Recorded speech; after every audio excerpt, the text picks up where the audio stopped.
problem is that track 2 is going to be starting late too, but track 2 doesn't technically start until he's done. So we'll figure it out. Hello.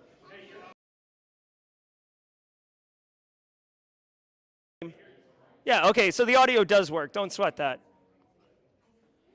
All right. And you already tested putting this in there? I did hook my computer up. Thanks, son. I didn't hook my computer up. Yeah, no, I'm sure it'll work. I'm sure it'll work. Thanks, buddy. All right. All right. You want to key that in a little bit? Maybe be able to zoom at all? Oh, I know. Here. There you go. Yeah, he couldn't get the game. All right, we'll be starting in just a moment. Let's get to the thing and make sure people can hear. I mean, I can see it right. Yeah. Is there people in track 2 sitting, waiting? I didn't think so. Yeah, I got a few hours. No. All right. Hey, is the camera on? Your camera's on. All right, welcome everybody to Simply CyberCon 2024.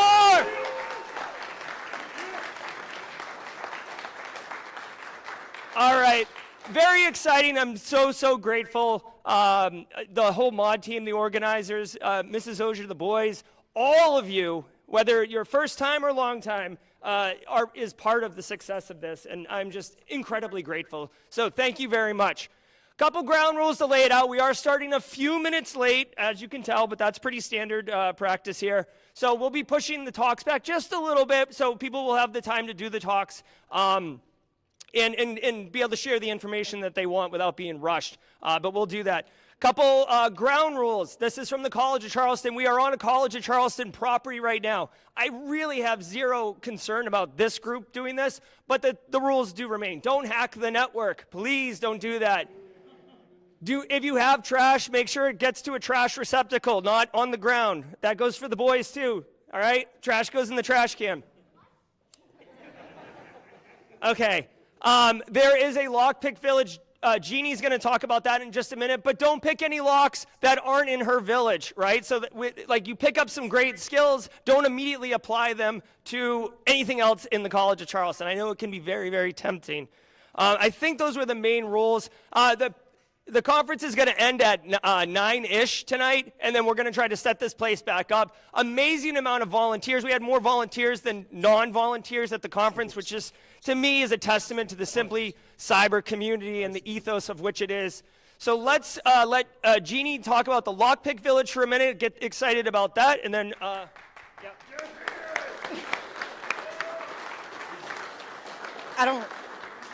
I don't like microphones, and I know the mic's just for that, so whatever. Hi, everybody. I am Jeannie Rogers. I run Foxpick, the Lockpick Village that's in there. That will be in there for today and tomorrow for B-Sides Charleston, so if you guys are coming to B-Sides Charleston, please do. So the village is set up. It is a training village. You can learn how to pick locks. I have 2 trainers in there that will teach you, and then I also have 2 games. I have Felix's Breakout, which is a one-person game. You get out of the pair of handcuffs, and through the 3 locks, you're trying to get Felix the Fox out of jail, and if you can do it in less than 8 minutes, you're on the board. That's a challenge. There is a prize, and I don't know why I don't have it in my hand, but it is a custom 10-year badge for, oh, you have Foxpick stuff. It is a custom 10-year Foxpick badge in a custom 3D printed box and everything. It's super fancy. So that is first place for that game. The second game is Pick-Tac-Toe, which is a head-to-head game, so you get bragging rights. You get to pick locks on your side, turns green, turns red on the other side. You're trying to get 3 in a row like tic-tac-toe. It's a lot of fun. All the donations for those 2 games go towards Hack for Kids. If you don't know about Hack for Kids, it's a children's conference in Chicago. The kids are the attendees rather than the adults. They get to learn soldering, they get to learn lockpicking, they get Java, all that fun stuff. So please come out, donate, have fun. We're in the village the whole time. And Simply Cyber just donated $100 to Hack for Kids, so keep going. I hope you guys have a good time.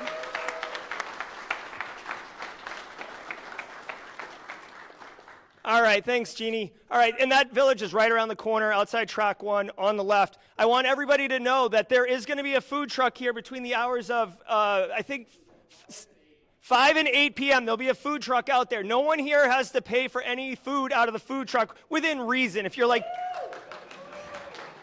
everybody but Chris, okay? Everybody but Chris gets one. All right, so there's a vegetarian option, there's a two meats option, or there's 2 meat options, not like a double meat, you know what I mean? So I think Josh Mason has vouchers. Basically, you get a voucher, you give the food truck guy a voucher, he gives you a sandwich, a side, and a drink, and everybody wins, okay? That's between 5 and 8. We do have a break baked into both tracks, so don't feel like you got to skip someone's talk because you're hungry, although you could, right? So that's it. And then there was talk about an after party, after hours thing.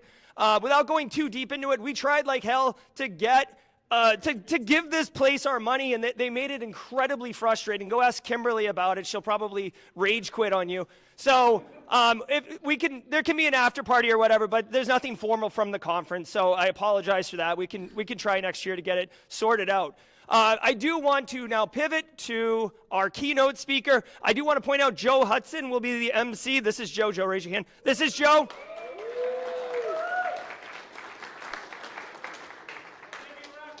Yeah, Google, like you can catch his moves on YouTube, right?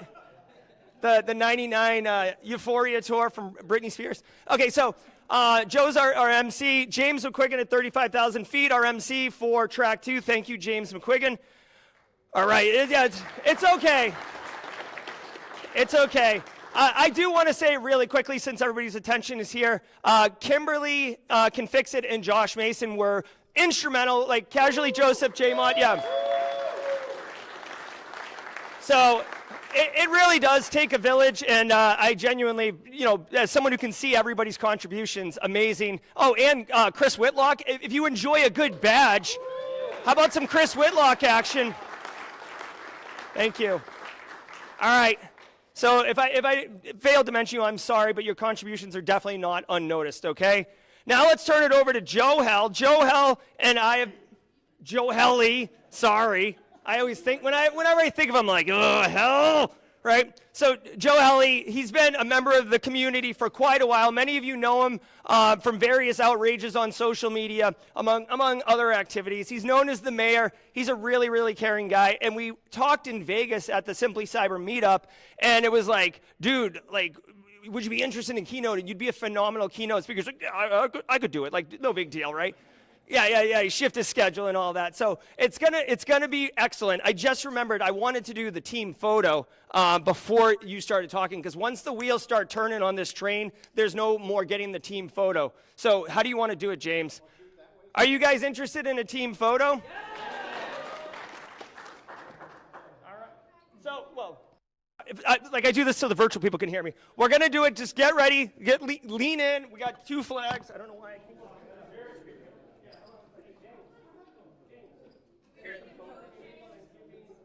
Here, Norman and Christine, if you guys want to get that.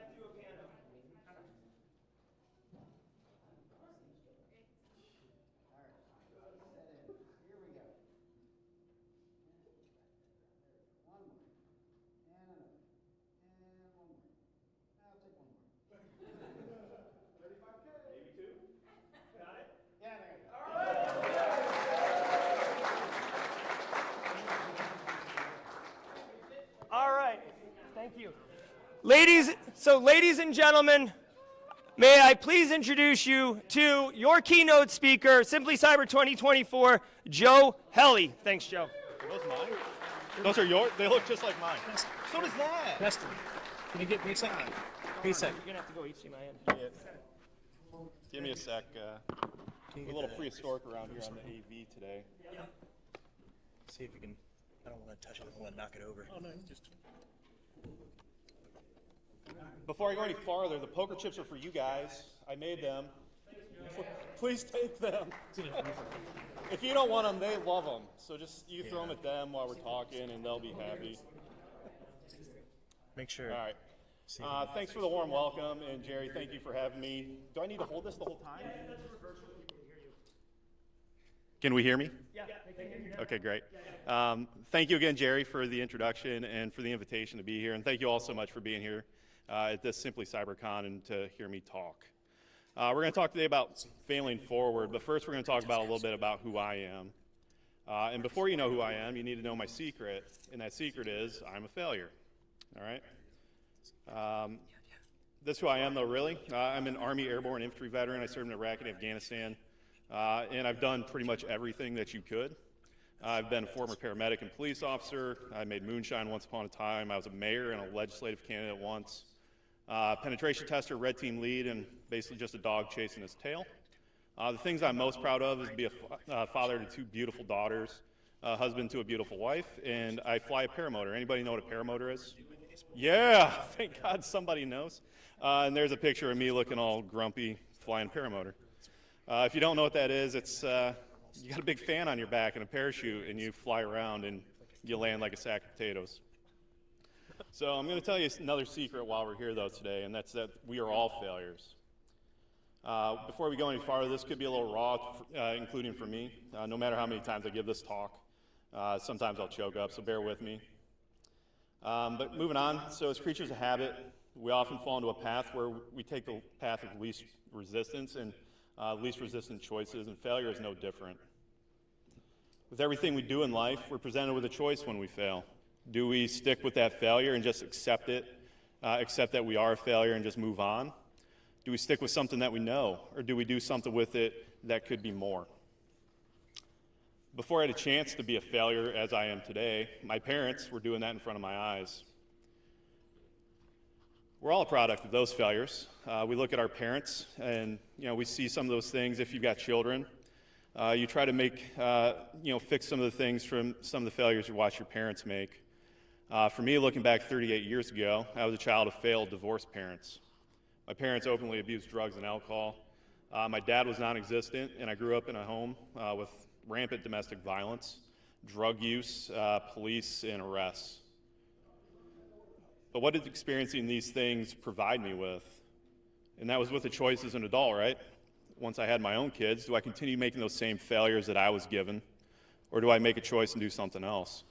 And I did something else. While they're not here, I wish they were, Autumn and Natalie. But those failures I learned helped me be a better father, a better partner, and as a better citizen as a whole. As a kid who grew up being bullied, I'm a product of the failures in my school and societal pressures. Who was bullied as a kid? Anybody? Those failures taught us all empathy, right? Empathy for the struggles of others, which have helped me and probably all of you be more selfless, caring, and caring about the plights that those people have. My first real failure as an adult came when I was a fire team leader at the age of 19 years old. For all of you who don't know about the infantry is the guys who shoot guns and get blown up by the bad guys. At the age of 19, I was given the responsibility to lead 4 other junior soldiers and do that, right? All I knew at that time was how to be authoritative as a leader, because that's all I ever saw from my leadership. It wasn't until later when I was a sergeant, and even today for that matter, that I realized soldiers and people in general are still individuals. And when I treated each person, whether that's a soldier in the Army or an employee today, treat each individual as an individual themselves, I not only got better results, I also got respect beyond the rank. My mental health has contributed to failures, or rather my ignorance towards my mental health caused me to fail multiple times in my life in multiple ways. Now, I'm not going to ask for a show of hands on that one, but I will proudly say I am a person who struggles with mental health and kicks its ass, too, for what it's worth. I am up here every day. Thanks a lot. There's that choking up thing. These led to suicide, work issues, family issues. In 2009, I attempted suicide in Afghanistan. Plug your ears. the gun didn't go off. And I told you. That happening put me here today, right? But it also led to all kinds of issues, work issues, family issues, and crying when you're 38 in front of 100 people. But we laugh it off, right? No, thank you. But really, those lessons and experiencing that gives you perspective for those struggles that other people have. And it's not a failure. When I was a mayor, my experiences rarely actually felt like failures. That was like the first time in my life I felt like I was actually succeeding. And that was until I left public service. But I realized that because for so long I failed to really care about myself. The Army convinced me that selfless service was a vital value to live by. Veterans, I know Ken, I saw him. That's what we live by, right? That's that creed. We serve, and we put ourselves second or last. That selfless service doesn't just die the day you sign out. That carries with you through life. But the problem is you don't make yourself a priority through that time. And it doesn't do any good if you're no longer alive or unhappy or you fail to thrive. It doesn't take into consideration that you cannot expect the world to do the same for you as you did for it. And this is the first time that I really started thinking about how I got to where I was. I'd been failing forward from one challenge to the next, right? Whether that was from my childhood to graduation to the Army, paramedic. I was a failed police officer. That's when my mental health caught up to me. Ran a distillery, made booze along the way, got into politics, but figured out that failing and that failing forward, that's all I'd been doing. So what did I do? I went back to school. I did it some more, right? I failed forward again. I took all those experiences, all those things that I had gone through in my life, all that knowledge, went to school and got a bachelor's in cybersecurity, but failed to find work in defensive cyber like I wanted. I was a guy who was a mayor before that, right? I didn't have the IT experience. I was never an IT admin or a network admin. But rather than accept defeat or take bad advice that I should start on the help desk, and there's nothing against starting on a help desk for that matter. It's a really good job and it's a really good pathway. But it's something I was never going to do myself. And I didn't want to do a bunch of jobs I had no interest in doing, so I changed my mind. I did one thing I knew how to do, and I started talking to people. So I took that failure to find work. I started identifying movers and shakers in our field, and I broke the ice with people that I thought I could make an impression on. Networking, right? This led to an internship with Heath Adams over at TCM Security. Everybody knows Heath, I would imagine. That led to streaming on Twitch. Was anybody back in my Twitch days? One. That's awesome. You've been here for 4 years. Started streaming back in 2020 at the height of the pandemic. Continued learning, got certificates, but I was still failing to find work. Why? People already thought I made it at that point. They saw me streaming. They saw me sharing knowledge and expertise. So I ended up asking for help on LinkedIn. That's really hard to do, right?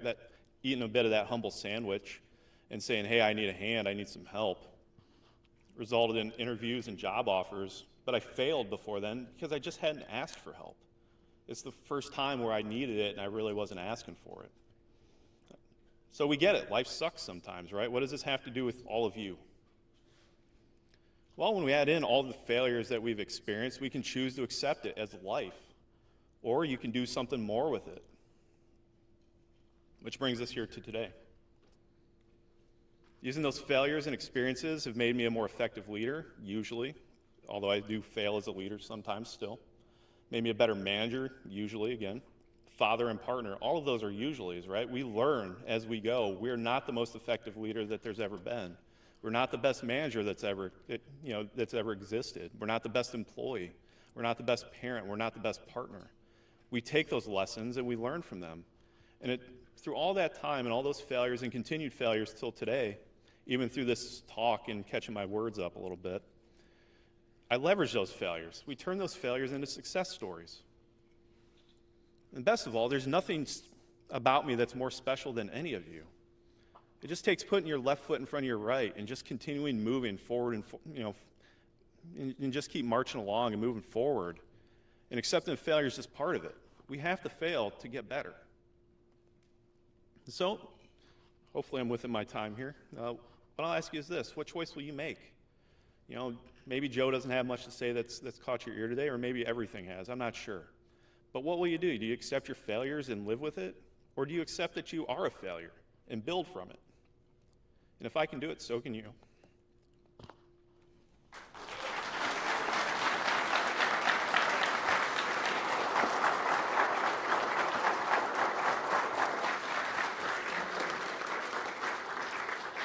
Really quick, I'd love it if you hung out with me on Twitter at Joe Helly, LinkedIn at Joe-Helly, I believe. You can send me a follow on there. If you're able to message, just message me and ask to connect, and I'll connect with you.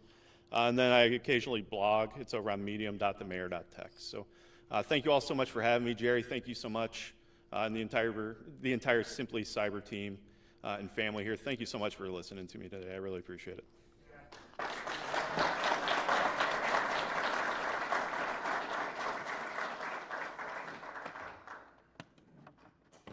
Did you guys all listen to that? You guys all listen to that? So I worked with Joe for a good while, and seeing him put himself out there like he has was one of the reasons I wanted to work at TCM and one of the reasons I wanted to work with him. Getting to work with him and seeing how efficient he was, you guys got to see that. He just got the whole conference back on track with his presentation ending early. So let's give him another big hand for... No, man. No, but I will say that most of us in this room probably wouldn't have the guts to stand up here and say what you just said.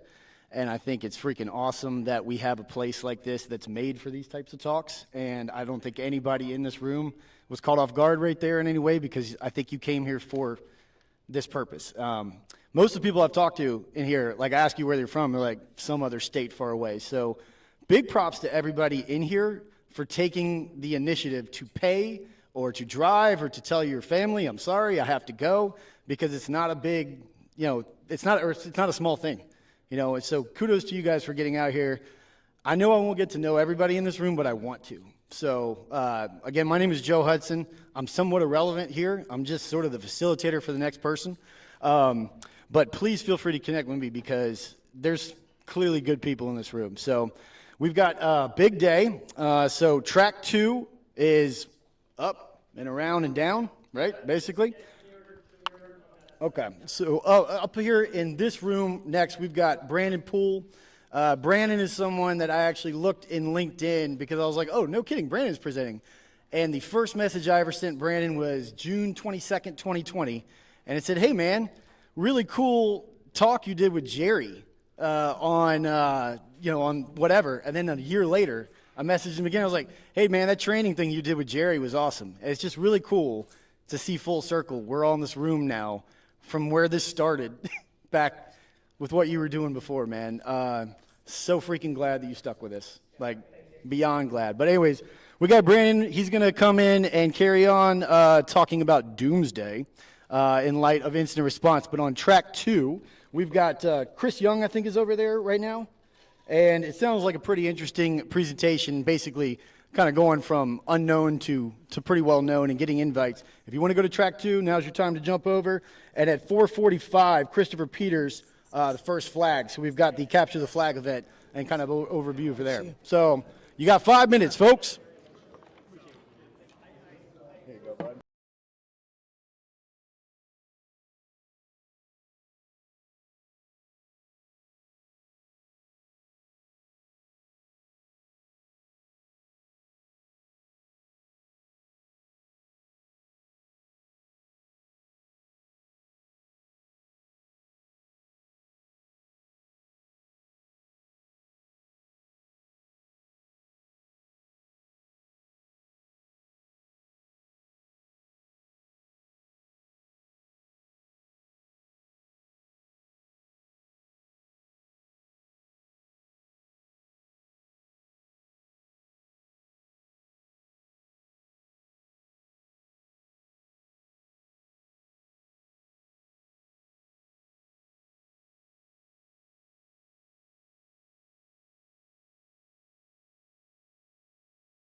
you know what? They won't mind. Oh, it's your face is fully in screen.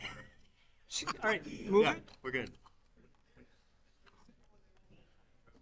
Let me see if I can rotate this. What do you mean? Oh, what? You want me to go forward? What are we doing? Yeah, go forward. I'm gonna try and get this to rotate somehow. Do you know how to? No. Let's see. Can we get this rotated somewhere? Whitlock, do you know how to rotate the output? OBS. I know slobs. It's a lot easier.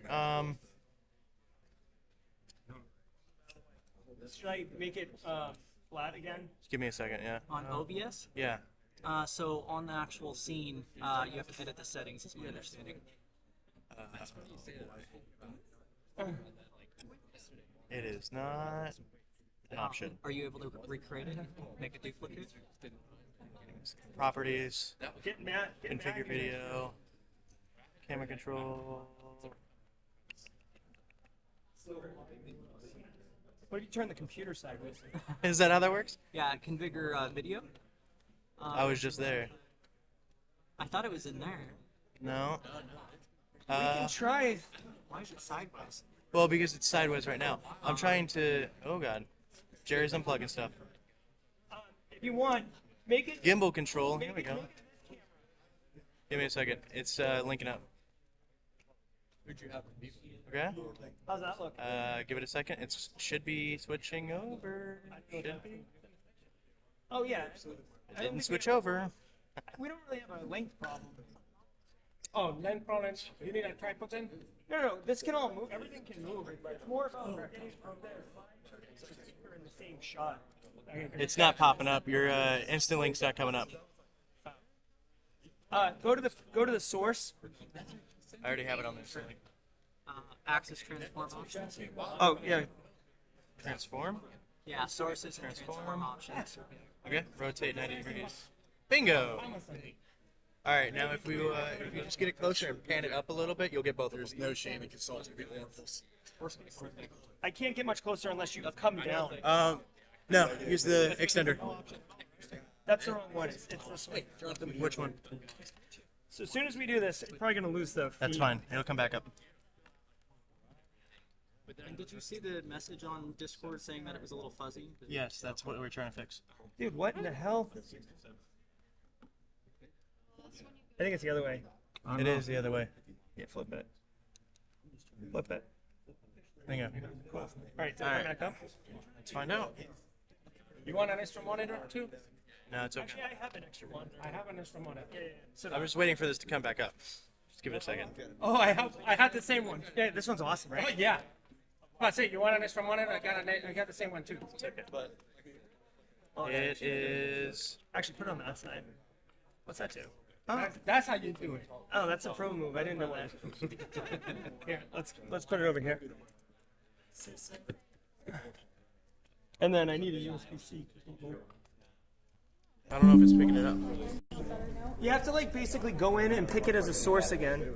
I did. Oh, turn it off and turn it back on. Because it was in disable enable.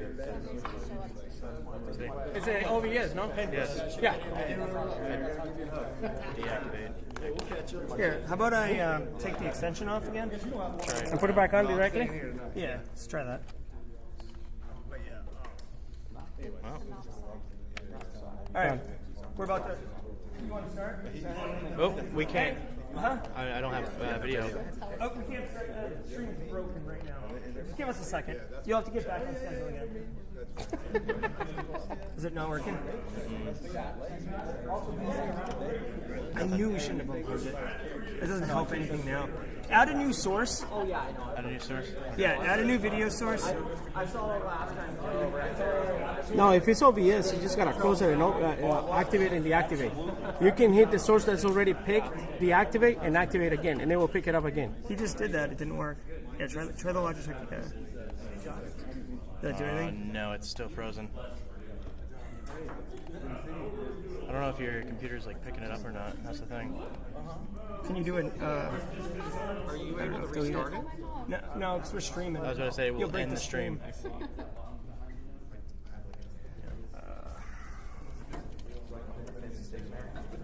Add it as a new video source, not an existing one. Okay, give me a second. Let me remove the one. Video capture device. Create new. Yeah. Well, if you're gonna add it, then put the extension right now. So you don't have to take it out and put it back That's on. this one. Choose 922. Right. Bingo. Yeah. So that works. Adding the new one. All Now right, you have and then to I'll have to now you have to rotate transform it that. again. Yep. This will be fine. And then I can get kind of close. Okay. And then give me a second. do we have a USB-C cable? Yeah. This will. You need USB to C? Yeah. I got you. Yeah, do you? I got it from mine. Yeah, that'd be good. Thank you. Get it? Yep. And then I'm going to delete this source, whatever it is. And this is what the feed's watching live? Yes. It happens. It's okay. This is lessons for next time. No, you'll just have to. And then I gotta like move this. You got a Simply Cybercon banner. You can throw it inside. Yeah. Well, add a one of these sources. Add an image. Add an image. Give me a second, sorry. Or just plug Use it. the HDMI to the micro. Where's the image? Right here. Bingo. Yeah, and then just hit OK, and then it's under browse. 16 SC con right there, that folder, and then track 1, and then track 1, track 2. I guess what? Oh, it's not an image. Get back. Go, maybe video. But choose any of these things. Like choose that one. I don't care. Oh boy. And then just put it in the back. Yep. And then hit OK. And make it. Just, Trying. Oh, I guess I have to power it. Okay, so This let me just USB-C bring- is going to power it. No, I did HDMI to HDMI. No. If you have it, USB-C. Got it. Yeah, C2C. See if people are liking that better. All right. And what do you want me to do with this? Just pan it to your left a little bit, and then you should be good. Should I push it in more? Yeah. If you can, bring it as far. Slightly to the How's right. that? Slightly to the right a little. Other right. Right there. Keep it. All right. We're good? And then feed is live. Mic is hot. It's hot. Hello. Mike's hot. Okay, yeah. Okay, so hey, really quick, thanks everyone. I know Joe and Shrewsbury and Pool. I just want to remind everybody, and we do this on track too as well. We do want to thank the sponsors. I can't believe I didn't thank the sponsors. How many IT guys does it take? Citeria is here. They're Charleston based. They're in the corner in the back. They've got amazing stuff in their merch. They've got a whole bunch of cool swag. Also, Offsite, Brandon Poole, actually his company sponsoring. He didn't even want a merch table. He just loves what Simply Cyber's doing. So thank you, Brandon, obviously. And then Barricade Cyber covered the speakers. Had a luncheon earlier. So hopefully, did you get the edit that? Yeah. Okay, so cool. All right, at least you got something out of it. Unknown to Jerry, I decided not to do like a table because I'm gonna do this OSINT. Where's Brandon? That's my whole table. You have to find me. Oh, okay, right on. All right, so Brandon, cool. Thanks, I don't Brandon. even know what I would do with it anymore. All right, guys, this is going to be a tight timeline because this is an hour talk I had to strip down. So we're going to see if we can roll through this. All right, so quick question. Anyone here used to watch Doomsday Prepper on National Geographic Channel back in the day? That show was awesome, right? Yeah, it's fine. Yeah, I thought so too. That's what's inspired this talk. Today, you guys are going to learn to be cyber doomsday preppers, like all out. We're going to get compounds. No, I'm just kidding. Yeah, so like what I found in consulting, whatnot, a lot of people like they're not very good at like prepping for incidents. And that's what we're going to talk about here today. Your incident response plan. So there's a bunch of stuff up here about me. It's supposed to say that I know what I'm doing. I absolutely have no idea what I'm doing. People just pay me thinking I know what I'm doing, but you know, it is what it is. But let's get going. So today we're going to take you to prepper school. Ooh, all right. So we're going to start off here with our syllabus because, you know, college class, college, you know. We're going to start with intro to incident response, then we're going to make you a prepper, then we're going to level you up, and then bug out bag actually got cut, so, yeah, so all right, let's get started. First part of the syllabus. So let's learn some cool stuff like English 101, some prepper incident response lingo. All right, so we got this event. You know, an event is any observable occurrence in a system or network.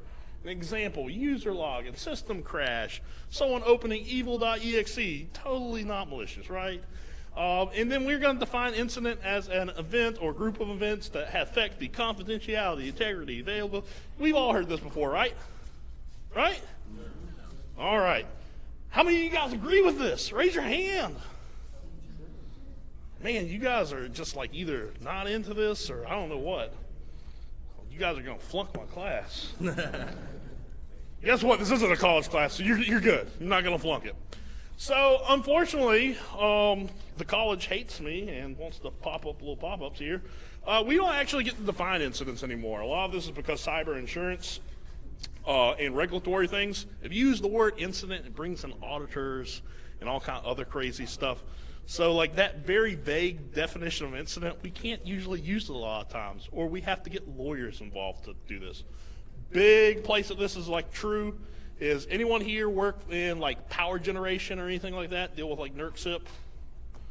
No? Okay. Well, if you ever do that, like an incident, especially on the power side, like it's all these fines and all this crazy stuff, so they use crazy definitions for incident. The other thing is security is about risk management. Business enablement's king. Like we don't really get to like, do a bunch of stuff that's going to cause fines, like I was saying. Lawyers dictate the rules. Yeah. So let's go back, English 102. So an incident is whatever your lawyer tells you you need to do, and the old definition of incident, because we like the way it is, we just kind of changed the name to it, inverse security event. Cool beans. All right. Anyone in here not a Pulp Fiction fan? So get out. You don't say the B word, and that's breach.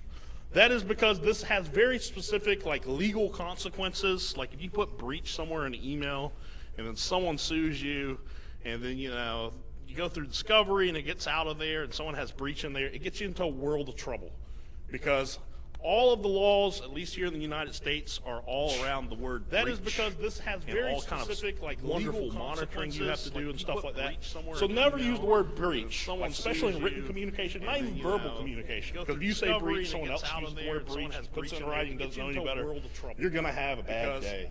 All of the laws, at least here in the United States, are all around the word. Does this look familiar to everybody? So I'm going to say something very, very fighting words, I guess you could say. These here are usually like the incident response models everyone's familiar with. They really don't exist. I can tell you, having done incident response like a long time, usually you're in multiple of these stages at any given point in time. That's why you have Pickerel over here. You have the NIST one over here where they kind of like consolidate that stuff. It's not clean. You're in multiple stages at once. Think of it more kind of like an OSI model, a reference model. It's not the actual way incidents work, but it's a good way to kind of think about incidents. All right, you went through the 101 part of the course. Now let's go into the 102 part of the course. We're going to become cyber preppers.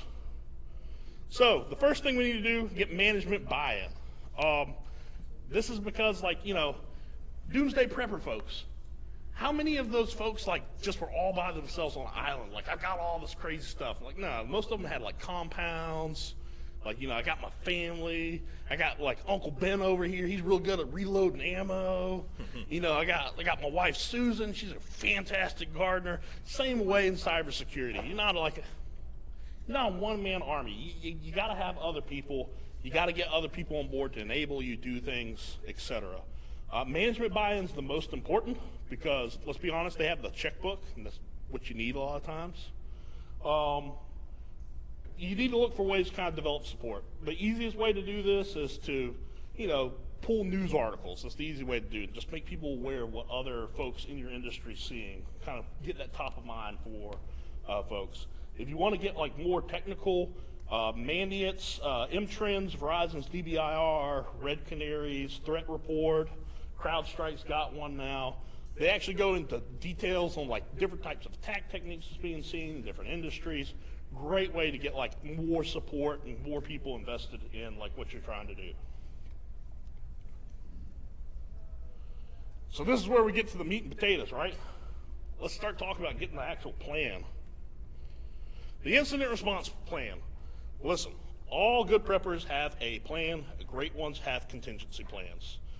Traditional IR plans, in my opinion, are really broken because oftentimes You know, you copy something off the internet, it's not customized for you, you hire like some big four firm, Deloitte or something like that, write this wonderful like 100-page document, and then I can tell you from experience, you get into like an incident, it's like, you got an incident response plan? They're like, yeah. It's like, all right, what does it say? And they're like, we don't know. And a lot of times, if they do read it, it's like, yeah, it's just like a bunch of words. It's shelfware. It's just there to check a box. And a plan that checks a box really just is not any good. So kind of what I've done in my practice building these things out for people is your incident response plan should not be one document. It is actually a library of multiple documents. Partly because, let's think about this. Big books, when you were in college, high school, how many of you guys actually read them? Always a couple in the class. I read Cliff Notes. Listen, I got better things to do with my time. No one wants to read your 80-page incident response plan. But if you have like a bunch of like little tiny like 3-page documents, oh, it's so easy to read. Sign me those all day. I just, you know, go to the bathroom and sit and read them in the bathroom or something. I mean, so let's talk about all the different parts of that incident response plan. You know, you talk about they need to be tiny documents. Like, how do I break them up? So this is the way I kind of break them up. So we have our severity and classification guide, just telling us how to like say like, you know, the incident is a high, a critical, a medium, low. This is all custom to your environment, regulatory stuff, etc. Communication plans. How do I communicate? What are my methods? Who do I communicate with? Kind of using, you know, the old definition of security, which I know we said we weren't going to use earlier. An antivirus alert is an incident, right? If I get an antivirus alert on an end user's machine, should I call the CEO at like 1 a.m. be like, hey, listen, like someone installed like Ask Jeeves browser extension. We got to declare an incident. I'm probably getting fired. Yeah. I mean, it's just the way it is. So communication plan, how do we communicate with whom, et cetera. Don't always need to talk to the CEO. Sometimes it's just good enough to talk to the manager. Resources, point of contacts. Who do I need to contact? What's the phone number of my cyber insurance company? A lot of times people don't have that. You get into an incident and be like, all right, who's your cyber insurance provider? Don't know. Or they do know, and it's like, all right, well, we need to go ahead and give them a call so you know you guys can get some help. And they're like, we don't know who to call. No good. Erasing, roles, responsibilities, all that good stuff. You know, I think everyone here has done project management before, right? Erasing's always fun. Knowing your role and who does what and when. Response capabilities, I'm going to come back to in just a second because I got a lot to talk about on that. And this dumb thing hates me. Evidence handling and investigation documents. So think of this more like your traditional playbooks if you have like a SOC. If you are collecting evidence, how not to screw it up so you know you can actually fire someone and not sue you or anything like that and get the job back. Disaster recovery, business continuity, I'll do a whole nother talk on that. Well, let's talk to you about response capabilities. So this is something that I like to do that I've never seen done before. So a lot of times I get into incident response scenarios and situations, and it's like, all right, we went found this bad IP address doing terrible stuff, right? We need to block it. And the perfect example is I was doing this actually up in North Carolina for a small organization. I was like, we need to block it in your firewall. And they didn't have an IT person. IT person left. They had some good technology, kind of took it over. And I was like, we need to block it in your firewall. And she's like, we don't have a firewall. I was like, no, you're not an IT person. You don't know. You got a firewall, I promise you. She's like, no, we don't have a firewall. I was like, well, show me like where you hook up to the internet. She took me in there, and it was like this ISP switch. And I was like, all right, so where does this connect to? And it literally connected to like the core network, so there's no firewall. I was like, how'd this happen? She was like, we had like a contractor setting something up one time, application, said the firewall called too many issues, so we just unplugged it, plugged it into this ISP switch, everything worked. And so I was like, oh geez, so how am I gonna block this IP address? That's what this is for. These incident response capabilities, we like to tie them to indicators, so IP addresses, MAC addresses, domains, things that we typically find as part of incidents that we need to take some action on to contain or clean up. And one might be block IP address. Block IP address, block at the firewall, right? We don't have a firewall. How would you guys block it? Anyone want to take a guess? Well, you could get a firewall, but we're not going to have time. Anyone want to take a guess how else you can block it if you don't have like an edge firewall? ACL, you could do it ACL and switch. In this case, it was like an ISP switch, so that wasn't a thing. But that's one thing you can do. So in the top of your document, here, we block an IP address using the edge firewall. Here's how we do it with the ACL on like a switch or router. In this case, guess what? Windows has this cool thing called host-based firewalls. You can actually do it there and just implement it out that way. So that's another way to do it. A lot of your EDRs, you can block IP addresses, Defender for Endpoint. What you're doing is you're taking an indicator and you're just listing out all the different ways in which you can block it or take action on it. So like, if the adversary takes down your firewall or takes over your EDR, you still have ways to kind of operate in the environment. So number 3, getting back on track, cyber insurance. You got a love-hate relationship with cyber insurance, mostly hate. But that's another talk for another day. Or you can talk to me after this. Cyber insurance, like overall, is a good thing. It helps you pay for incidents. You should totally have it if you can afford it. If you have an incident, you're not going to be able to afford it. But very important to have. You can talk to folks about trying to right-size your policy. A lot of the people who sell cyber insurance oftentimes sells you the wrong type of policy that's too big or too small or it's going to screw you over. It's good to try to find people that have some knowledge there. Be sure also to talk to your cyber insurance company about retainers. IR retainers are dead. If there's someone out there still charging you an IR retainer, you're getting ripped off. Partly because there's this wonderful Verizon data breach a couple years ago. If you have a retainer that do work for you, all that's discoverable, someone can sue you, you're going to be in a world of hurt. So you've got to go through a breach lawyer. The breach lawyer is paid for by the cyber insurance. So if you got cyber insurance, call up your cyber insurance company. Get a list of preferred providers, do a zero-cost retainer, so it goes through your procurement, everything's all signed. You have a breach, call the insurance company. They get you in touch with the breach lawyer. The breach lawyer goes, he signs the paperwork, reaches out to the person with the zero-cost retainer. All is super easy. Now, get an incident response retainer, which is what I was just talking about. Don't pay for it. Once again, do the zero-cost retainer if you're going to get it. That is the way to go. Number 5, build relationships. Listen, I've said it multiple times. I'll say it again. The best skill you can have is soft skills in cybersecurity. How am I doing on time? All right. I'll tell you this, the best relationships usually built is actually with a help desk, because help desk is the gossip girls of the IT world. They know everything. Literally everything. I can't tell you how many times I've been able to find security issues before they blow up in my face talking to help desk people. Buy them a box of donuts, sitting there talking about cool TV shows, stuff like that.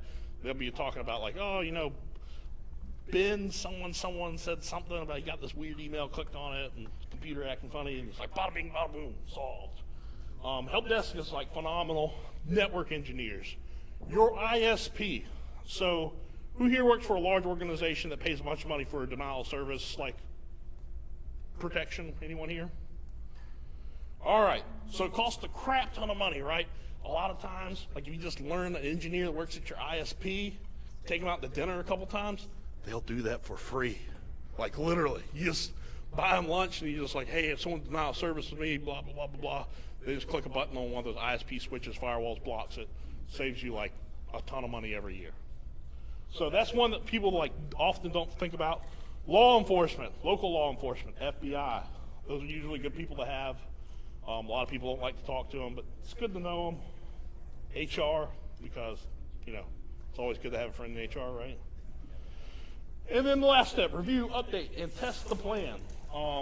Listen, having an incident response plan that's not updated and kept up to date doesn't do any good.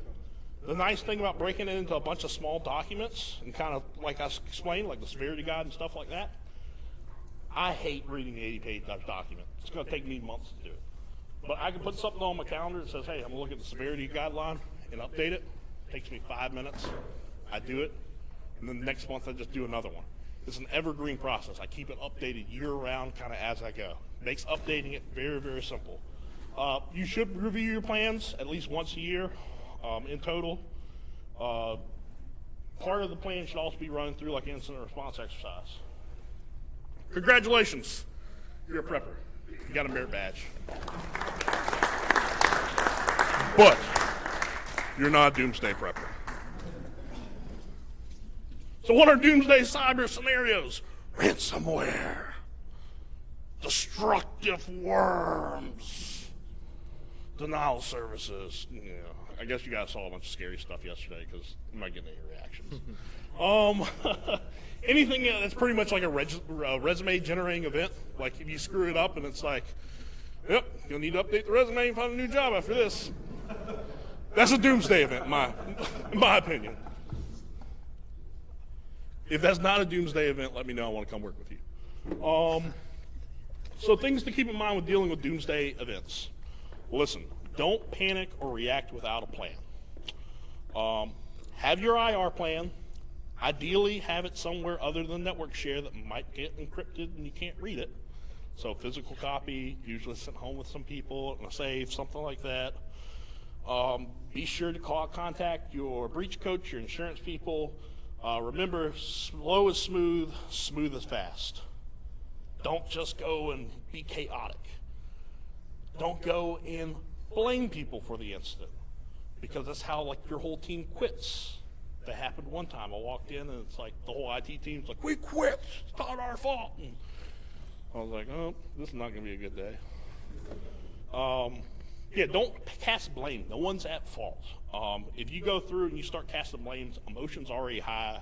People are going to say and do things they regret. It's really, really hard to get Active Directory up when all of your Active Directory engineers like quit and no one knows the passwords. Just saying. The other thing is set realistic like work schedules, like working 24 hours. That's great if you can do it in 24 hours. These things often are marathons, not races. So, you know, keep an 8-hour schedule. Just work it in shifts. 3 8-hour shifts together, 24 hours. Break it up. Little, keep people from like burning out. Make sure that you set objectives, talk to your stakeholders. You know, use the SMART framework. I think everyone probably heard of that. You just Google SMART goals. It's a good way to kind of like set realistic objectives, talk to your shareholders, things like that. The first thing you need to do when you have these doomsday events is we need to triage. We need to like determine how bad it is. The way we do this is we have a scoring system. Usually it's based off the classifications. Ransomware, is it this, is it that, number of assets impacted, data classification. There's a lot of different ways to do this. But guess what? Remember how we're talking about parts of your incident response plan? We've already done this work. All right. Severity classification guide. Google incident response plans, severity classification frameworks, a bunch of them out there. Investigate and collect evidence. So, you know, collecting all this stuff, you need to have SOPs, playbooks. This is especially more true for larger organizations that have SOCs. If you don't have a SOC, like, you still have some of this. It's just not going to be as detailed and built out, fleshed out. If you're going to pull stuff, pull data in the order of volatility. Or the best thing to do is, you remember that cyber insurance company that we were talking about?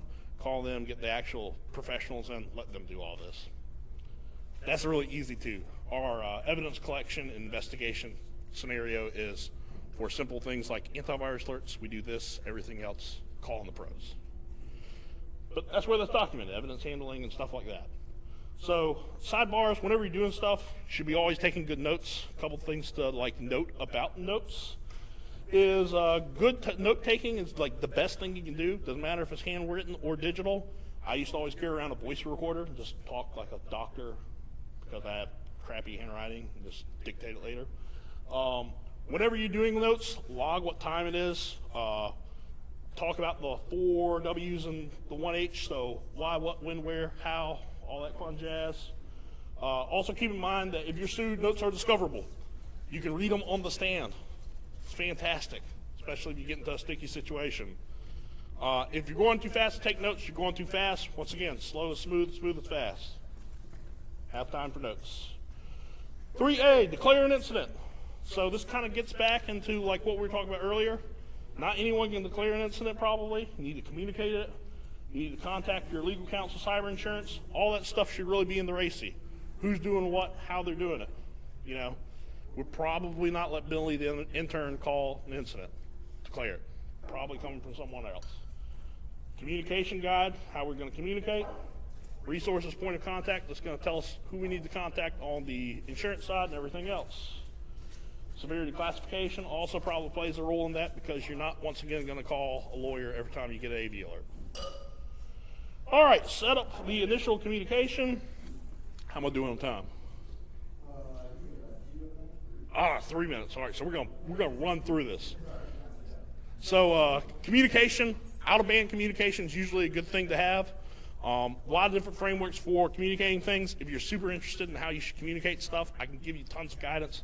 We're going to kind of skip over this just to leave some quick things.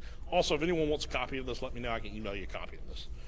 Peer notification. How many of you guys do business with some other company on behalf of them, manufacture something, whatnot, something? No one? Usually if you're doing business for someone else, especially if you're in manufacturing, a lot of times they've got all these stuff in your contract. Says if you have an incident, get breached, something like that, you got to notify us. Make sure you have all that stuff buttoned up. Containment, two types of containment, short-term, long-term containment. Short-term's like super extreme, disconnect the firewall from the internet. Long-term's kind of more strategic. Response capabilities there, talking more about response capabilities. We kind of talked about that earlier. Eradication, recovery, disaster recovery, business continuity is your friend here. Root cause analysis, like I said, we're going to run through this. And at the very end of it, you always need to do like your hot wash lessons learned so you can improve next time. Woo! All right, so we sped through that. I got like 1 minute left. 2 minutes. I've got 2 minutes for you guys to ask questions on everything I pretty much skipped over and didn't let you read. Or any questions in general.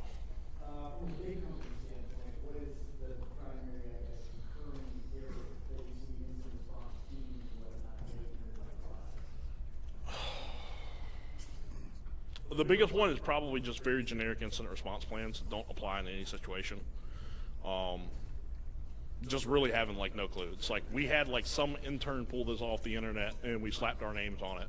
And they get into an incident and it's like, all right, so what are you doing out here? They're like, nothing. And it's like, if anyone ever audits you, you're going to be in trouble because you're not following your incident response plan. Ignorant question, what is RACI or ACI? Roles and responsibility, I don't even know, to be honest. There we go. We got a true GRC person up here, or project manager. One of the two.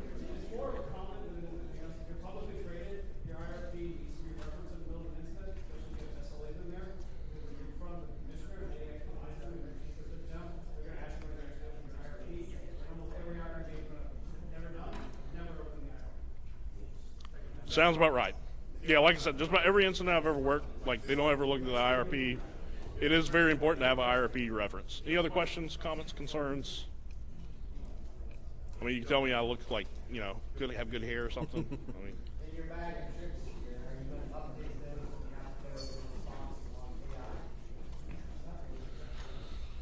So are you going to have to update it in response to AI? So you're talking about like updating your incident response plan as it relates to artificial intelligence?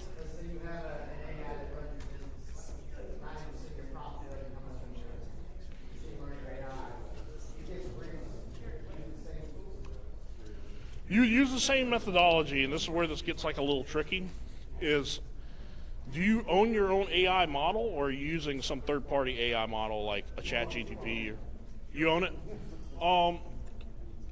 So like you would probably use the same model. It's just like if you had like a custom app, you'd still use the same stuff.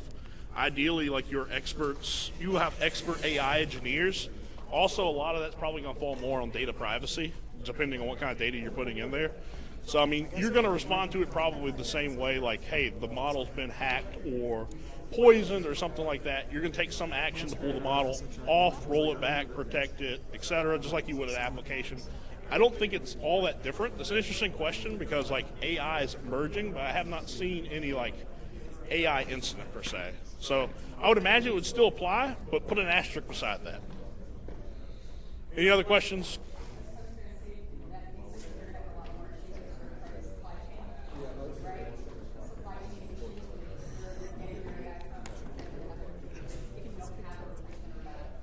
Well, and kind of what I was saying, I skipped over that peer notification part. If you're doing AI stuff and that's where all your stuff's coming from, I'm assuming your AI model is being used by other parties. Yeah, peer notification is going to be a big thing because you've got contracts and stuff like that. You need to make sure all that's buttoned up. People are going to probably specify what you have to report and what's expected of you.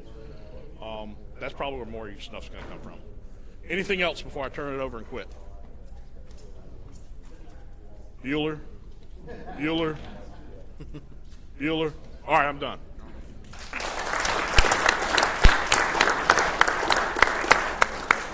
Just a reminder for everyone in here to keep your head on a swivel for opportunities for people like Brandon. Panoptcy is this is a small organization, obviously, and I worked many, many years in partnership with a lot of very large DFIR firms. I'm not going to poo-poo on all of them or anything, but there's a lot of cyclical turn and burn and a lot of chasing the dollar in the bottom line and really processes that don't fit the mold. So just everyone in this room has a chance to kind of keep your eyes out for opportunities. Brandon, thank you for that, man. That was great.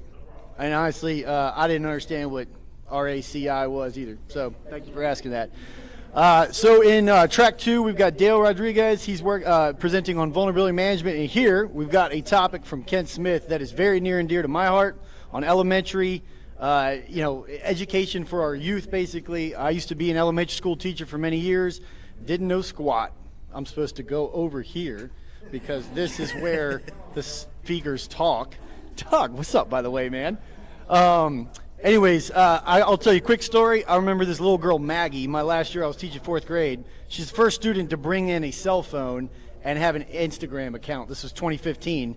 And my only thought was, well, damn, it's starting early. Not one time did I think about the risks associated. Not one time did I think like, oh my gosh, all the cyber and the attackers. I had no knowledge of that.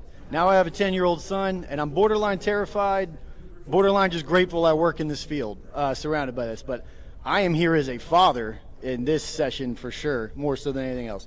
Ken, take it away, buddy. Yeah, appreciate it.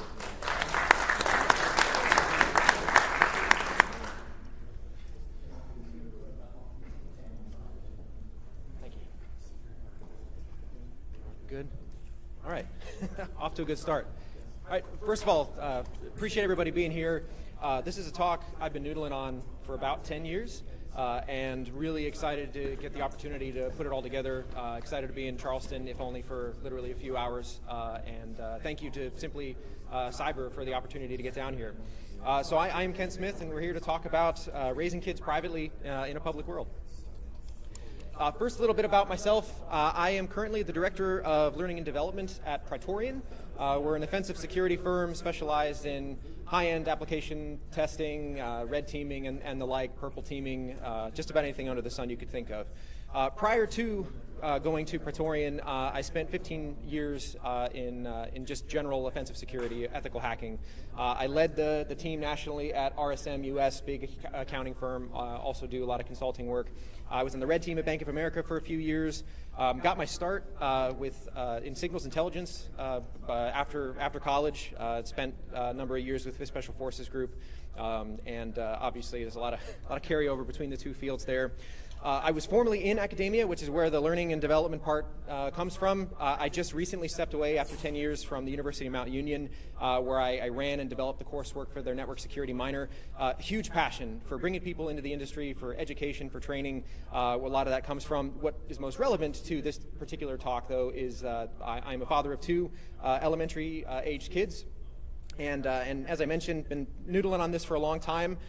When my first child was born, I was out of the Army. I had been working for a couple of years as a pen tester, and my wife and I made the decision that we were going to keep them offline. We weren't going to share photos. We weren't going to do anything out there. Not completely and totally locked in a cave, but just more conscious, right? My wife works at a school, and again, I was a pen tester, living kind of the worst case scenarios for a lot of these things, and just thought now's the time.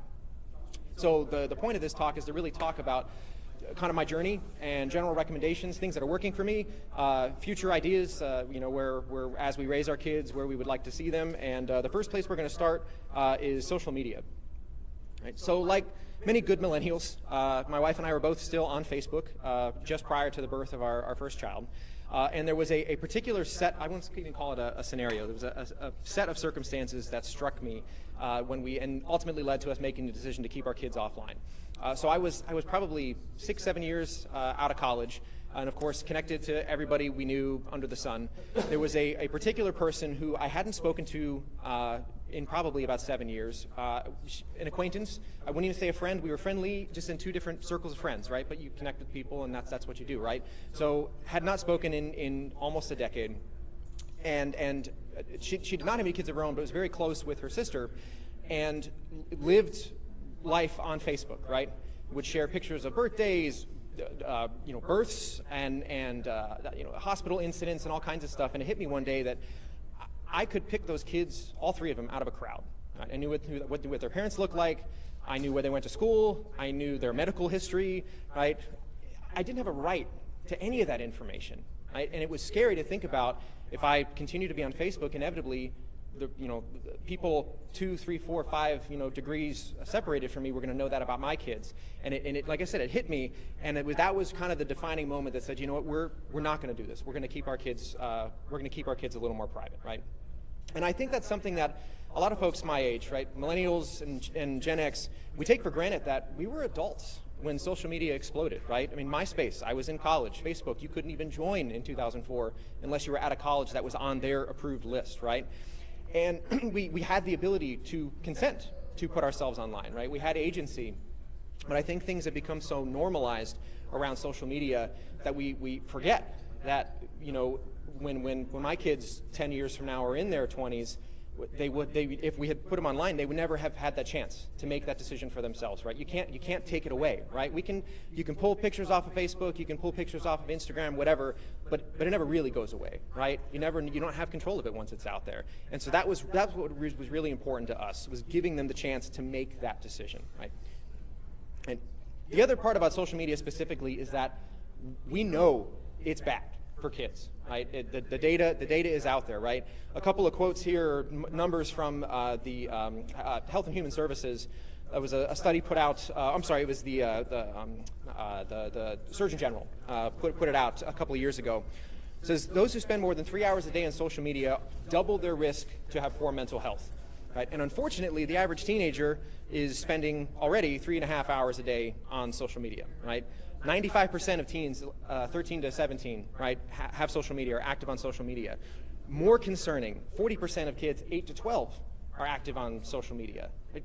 Absolutely crazy, right?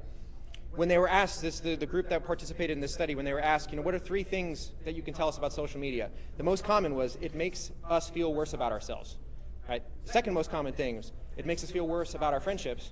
And the third most common thing is, we can't get off of it. Terrible, right? Absolute recipe for disaster, and something to consider, right? If you have children, or you may have children, or you have your children in your family, keep them away from social media for as long as you possibly can, right? If you're on the other side of it, right, we have sharenting, right, which is oversharing by parents on social media, right? By the age of 2, 92% of kids in the U.S. Will have an online presence due to parents sharing information about them online. This was taken from a UK study, but it covered the U.S. as well.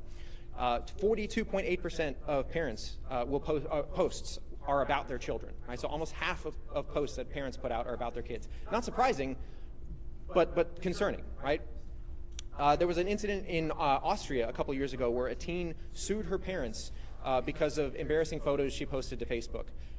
Lighthearted, right? It's kind of funny to think about, but when you really think about it critically, that's super scary, right? Because of the normalization where parents are putting their kids out on Facebook. We think back. If we're looking through photo albums from when I was growing up in the 80s and 90s, like there are super embarrassing photos that I don't care to share with anybody, right? But now it's all out there, right? So concerning, right? This is the cover of the Surgeon General's report that was put out. Really a good read, worth looking into. So dangers of kids on social media. I mean, this is nothing that's surprising. There's nothing earth-shattering here, right? But you're handing over photos to train the AI models, the facial recognition models, right? Deepfake technology terrifies me, right?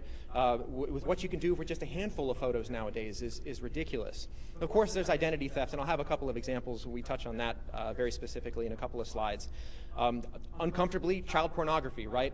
Obviously not even necessarily pornographic images, but just images, oh, it's cute in diapers or in the tub, like that stuff shows up, right? And if it's, removed by 1 or 2 or 3 or 4 degrees, we lose control over that, right? As somebody who came from Intel, pattern of life, right? And building, you can build someone's, entire life, figure out where they're going to be at any given point during the day. Just watching their Twitter account, watching their Facebook, looking at Instagram, and if you are looking to cause somebody harm, looking to bully somebody, all this information is relevant, right? And then as far as parenting goes, like, we should be setting good examples for our kids, right? And I know I'm preaching to the choir, right? These, all of us are here because we care about information security, so I'm not telling you anything that you don't already know. I just have very strong feelings about all of this. Hopefully that's apparent as I continue to speak here. Right? But we want to set good examples. If we can normalize behavior where our kids we're practicing good information security in front of our kids, they will pick that up, right? Kids are smart, right? They learn this stuff. Right? So to kind of put a cap on all of this, right? If you have to share photos with people, right? Send them over text, send them over SMS, right? If you absolutely must share them on social media, make sure it's private, right? That way at least you have a certain degree of control over things, right? So this was very hard. When our first was born, immediately, family members would call and say, well, I want to see. Like, well, we'll send you pictures. Well, no, just post them online. Like, no, sorry, we're not doing that. The first 2 years were difficult, very difficult with family, because the expectation was that, well, we want to see them, we live far away, like, oh, it's just one photo, it's not a big deal. But we thankfully, like, my wife held firm as well, and we have managed to keep them largely off of social media, which is great. A lot of SMS text messages and whatnot, sending photos that way, but thankfully, knock on wood, nothing out there in the public, right? Something else to consider too is don't forget about schools, right? And adjacent, subject matter, right? Most teachers nowadays have classroom TikToks, classroom Instagram, right? When we first got our kids into school, we were the only family at the time that didn't sign the photo waiver, and we know the principal, we know some of the teachers, and so it became a conversation of like, well, it's not that big of a deal, like, everybody's signing it, it's really a formality, and I said, that's fine, like, where's your document destruction policy? Everyone kind of chuckled, and they're like, and I'm serious, like, if the teacher leaves halfway through the school year, who controls that account, right? When my kid moves on to the next grade, what happens to the photos, right? There are, 80 kids in the class, I don't know all the parents, I'm not comfortable with it, right? And again, we've stuck to our guns, which is great, and we know it's a losing battle, right? At some point, we're gonna lose the fight. And again, the objective here is not to permanently keep our kids away from this stuff, but it's to introduce it at a point where they have some agency, some ability to make an informed decision, right? And to limit the stuff when they're particularly younger, right? And unfortunately, to revisit the conversation we had with the principal, like, all of this is normalized enough where the default is just, well, we just, we share. We want you to see your kid in the classroom. I'm like, I don't care. Like, we're sending them there to go to school. We don't need the photos. There was another time where we took them to a Santa breakfast. My first was very, very young. And it was a time when all those photos were of, kids falling asleep on Santa's lap and Santa would fall asleep. And they were adorable pictures. We went, and there was a photographer for a newspaper, and we said, hey, we didn't sign a waiver. We don't want any pictures. Okay, no problem. Well, sure enough, photographer snuck a picture and ended up on the front page of their website the next morning. And it was a full day to get them to take it down and say, look, I did not sign anything. Like this, I did not consent to this. We need it down. And it was a hassle. And I could have just said, it's one picture, right? But it's about consistency, right? So then, we can continually reinforce, that type of behavior. Last bit here on social media, if your kids have to use social media for one reason or another, there are schools that require access to certain accounts and that kind of thing, right? Monitoring, right? Monitoring. Make sure that you're sitting with them or you understand, you can see everything. That is important, right? Conversation here, explaining the risk to them as basically as we can, right? And that's tough for kids who are 7, 8, 9, 10 years old to say this is just how our family works, right? There are dangerous people out there. We're not ready to put that information out there. People don't have a right to know this stuff about you, right? It's a hard conversation and it's a continuous conversation, but it's important, right?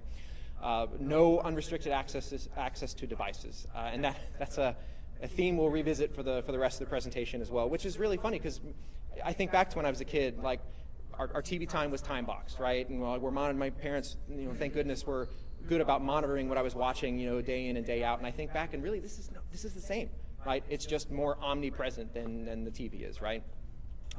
And really, to kind of close out the social media with something a little deeper, maybe darker, this is not just about privacy and mental health, right? There are safety considerations here as well. A couple years ago, I was part of an engagement, leading an engagement. We were working with a bunch of high net worth individuals at a healthcare company.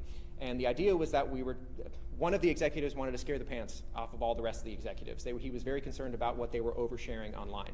And so we essentially built target packages, right? For anybody that's been in the military, it's like, here's your target, find your intel, come up with attack paths to get to them. And some of them were very straightforward. Oh, we found this, so we're going to phish you. Oh, we found this, so we can go and get into your work or whatever.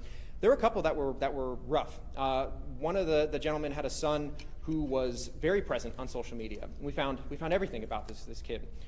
When his football practices were happening, what kind of car he drove, his license plate, dark corners of the street where he was turning that only had one way to go and were in a rural area. So if somebody wanted to kidnap this high net worth individual's son, they could be there waiting for him because we knew when the football practice was and how he was getting home. So like this stuff can be more of a safety concern as well, right? You hear stories about people posting where they're going to vacation on Twitter and whatnot, and they come home to a broken in home, right? This is kind of the same thing, except we're talking about kids too. Right. So the second half here is more of a generalized approach to just security education, and there's 4 specific areas that I want to cover today in just a couple of slides. Right. Passwords, video content, devices, and gaming. So passwords, of course, are, for better or worse, one of the core pieces of security, whether it's in the home or in a business, right? And it is what we do in our family is just passwords are sacrosanct, right? From day one, right? We teach our kids, do not share passwords with anybody. Doesn't matter the service, doesn't matter how small the password is, doesn't matter if it's your friends asking. We're building good habits that will hopefully stick with them as they go. And I actually, just last week, got some really positive affirmation on this. It was very timely. My oldest had a friend over, and they were on YouTube, monitored, which is how I know this incident happened, because I was sitting in the room just doing my thing, listening to what they were watching. The iPad locked, and the friend said, hey, what's the password so that I can unlock it? And my oldest walked over and said, you know what, actually, I'll put it in, because I want to make sure that you don't know my password. It's like, yes, like, all right, that's a win, right? It's not going to happen every time, but the behavior is starting to build, right? So again, kids are smart. They will pick up on this and internalize it, right? To bring it back to school again, right? Don't forget about the school passwords, right? We have encountered situations where there's 3-character passwords or passwords that can't be changed by us, right? We have to explain to our kids, like, well, we can't do that, and it's a problem, right? There's nothing we can do about it, but you should be aware that this is not safe, right? And I think of situations where down the road, if there's bullying involved, like, it's easy enough to figure out if you're using last name, plus a number on a password. You could submit grades on behalf of another student or go in and screw around with stuff. And some of this is the result of red teaming for 15 years and thinking out worst case scenarios, right? So there's some amount of paranoia in here, but trying to explain to them, like, this is things you could encounter, right? And so this is why passwords matter, right?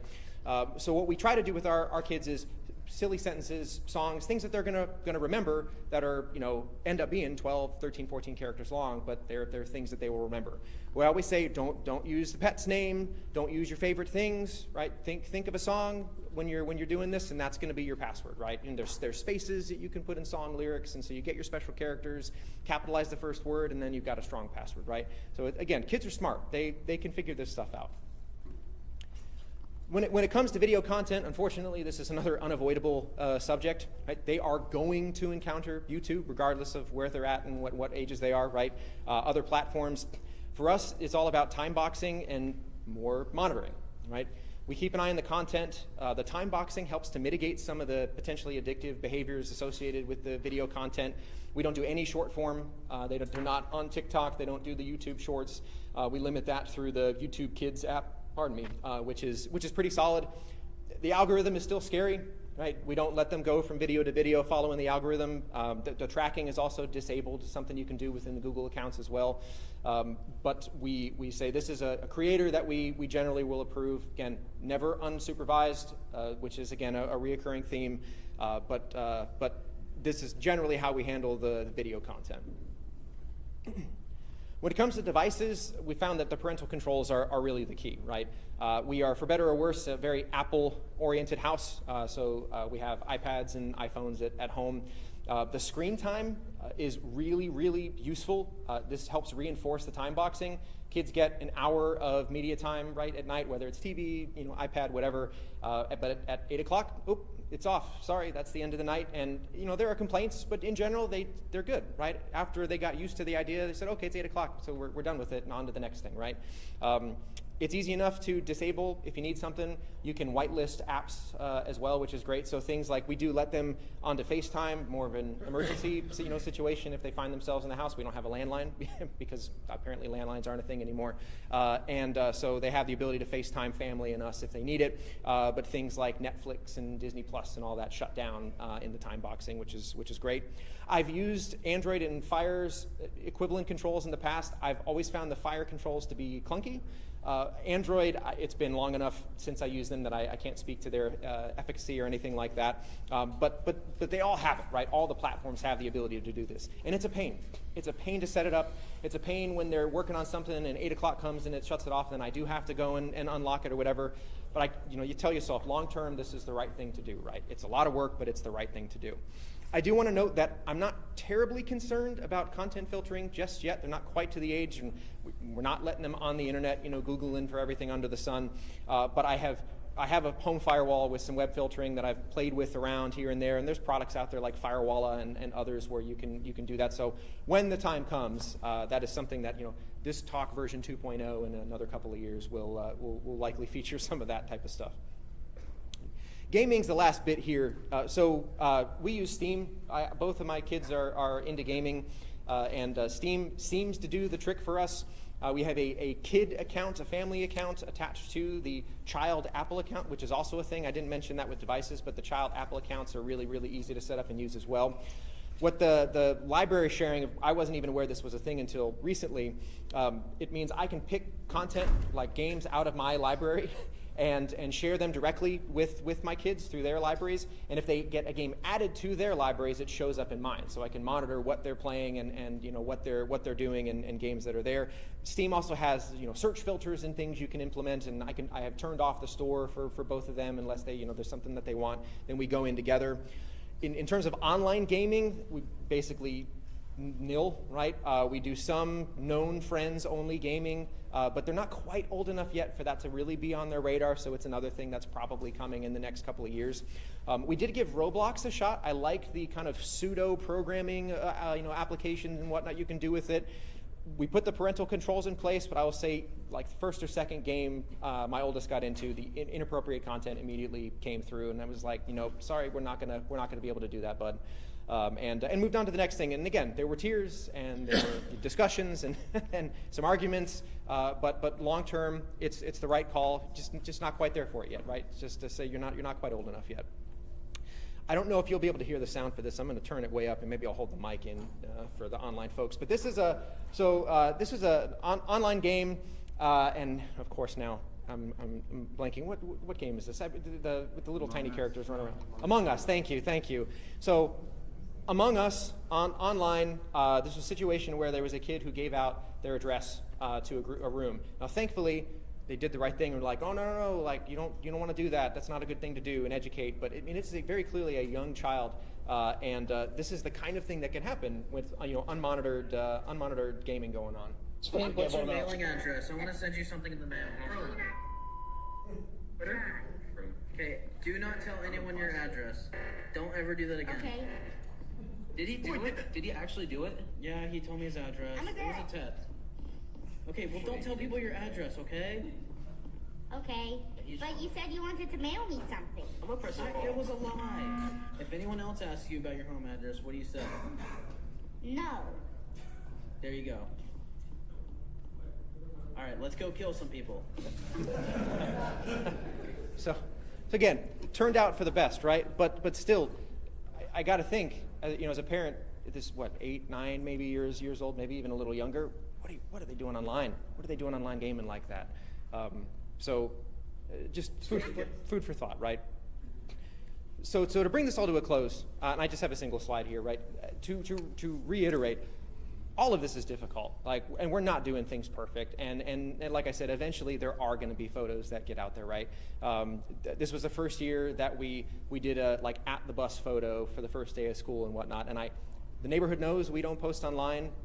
It may have entered the webosphere at some point, but again, we're slowly introducing this. We don't want our kids to be ostracized permanently from anything like this, and we recognize that this is just how the world works for kids and teens and preteens nowadays. But we're trying to control it as much as possible, right? Learning the parental controls and the devices and the software and whatnot that they're using, again, huge learning curve for a lot of this stuff. It's just, some of it's just not built well, but it has been effective, to date, worth the time. Monitoring. They don't use YouTube unless we're within hearing distance, right? And if they sneak it, then they lose the devices, right? And it's a lot of fights and arguments, at least at first. It gets better once they internalize the behavior, right? But it never gets easier, right? To say, okay, bring it over, I'll unlock it, let's do this. Interactions at school and looking out. Again, we're not quite to the age where bullying is really on the radar yet, but we're keeping an eye out and trying to think through, is it worth getting them online so that they're not bullied for not being on social media, just so that they can be on social media and be bullied anyway. So that's a decision that'll be made down the line, right? Long term, I'm confident that we're doing the right thing, and hopefully in a couple of years we'll be able to give this talk again and speak to some more of the successes we've had. So thank you so much for your attention and time. We're thrilled to be here, and we got a minute for questions. Fantastic. So anybody have any questions? Yes, please. LinkedIn. Yeah, LinkedIn. I'm on LinkedIn, and I'm a Reddit lurker, but I am not. I was on Facebook. I was on Twitter. My wife at one point was on Instagram for a day and a half. She, thankfully, because she's in the schools, is also hyper aware of all of this, which is great. I have a partner that I can work with to make sure that the rules are reinforced, that nobody's sneaking any secret time or anything like that. But I professionally use LinkedIn, but that's about the extent of it. Yeah. Yes, sir. So two things: separate your profiles. I have a personal, professional profile. It's very helpful. My father, for the longest time, said he'll never have Facebook. I proved it was on Facebook. He's never get on Facebook.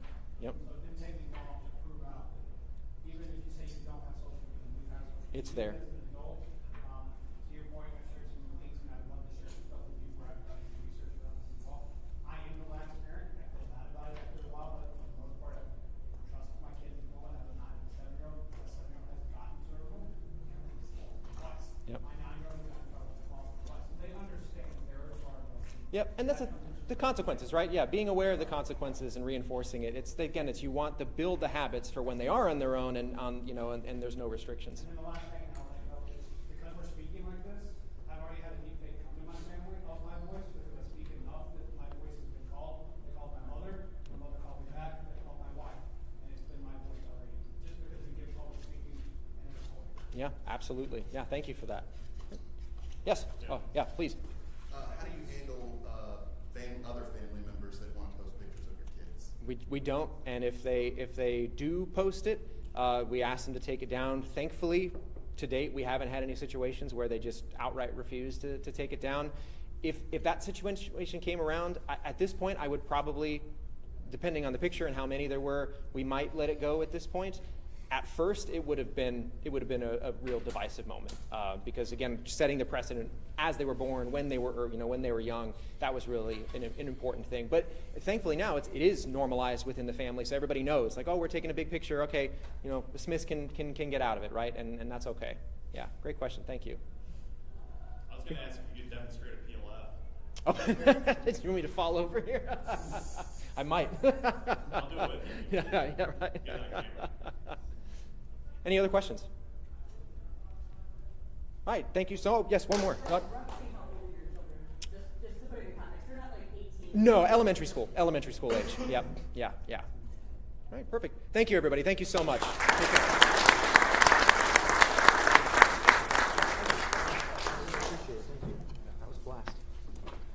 That was a sanity check for sure. Definitely questioning some things. I used to post Man Crush Monday of my son as a baby every Monday. And that was kind of a religious thing I did. And I love what you said when the school kind of pushed back. It was like, well, it's not that big of a deal. But you're like, I don't care. We didn't sign it. I took a lot from that today, man. Thank you. And guys, so a couple of announcements. So the food truck is available. I would highly recommend you wait another 25 or so minutes. This room is going to have about an hour-ish break. Plenty of time to go. There's going to be 5 presentations over that span in track 2. Mariana Albright, I think, is doing CISSP study notes right now, if you have any interest in that. And at 6:45, Damon Carpenter is actually going to talk a lot about what Ken just talked about with old tech and our kids these days. But right now, I just got to meet this guy, Chris, a little while ago. He charged my phone for me, so I already owe him something. But he's bringing some optimism with AI, and as somebody that is very, not with it, with AI, I will tell you that I'm more skeptical and a little bit nervous about it. So I'm looking forward to this, man. So Chris Honda, come on up, man.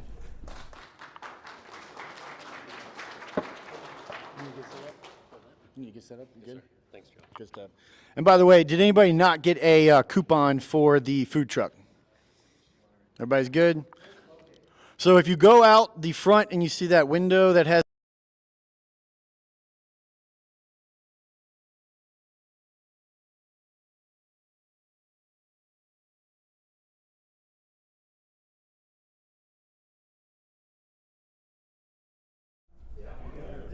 volunteer to say the biggest takeaway so far that they've learned from anybody.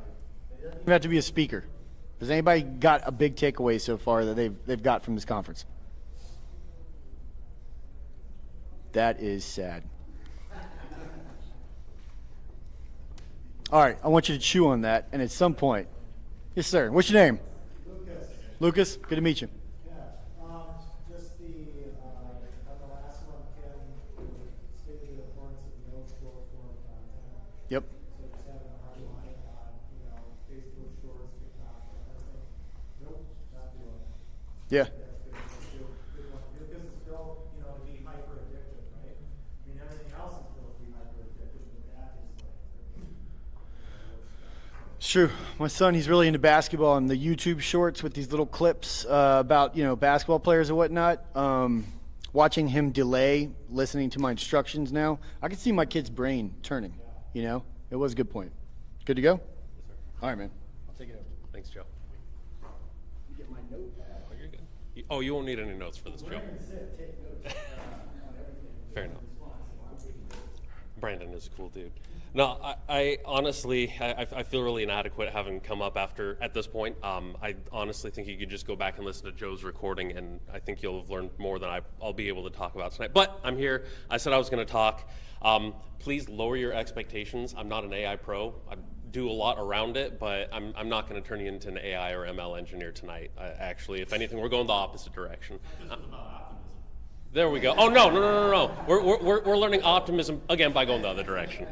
All right, this is me. I'm this nerd, this goober. Now, before we start, standard disclaimer, I'm nervous. I'm a nervous Nelly. So I just have to throw this in. Please don't sue me. None of this is advice. I worked in finance, which is where that fun discretion comes from. If you're licensed one way, you can give advice, but you can't operate. I was the other side. I can only operate. I can't give advice. So this just comes from my finance days. Again, just to reiterate, this is not that kind of AI talk. I know we're all kind of either sick of it or we want more of the deep technical. This is neither. So, and also, I found that one of the most engaging ways, right, speaking of what Ken was saying, about short form content, I'm bringing back the memes. I found it the most, I guess, easy way to engage. And so I hope you enjoy the lack of words and the very bad quality of images, right? So we're not talking bad memes, we're just talking bad photo quality. And then also, who was it? I think it was Brandon had the picture of the merit badge, right? So I'm a Boy Scout, I'm an Eagle Scout, so I felt like it was good to include this. I think that we learned a lot of good stuff, plus he got to share a merit badge. I got those, so I have to share that.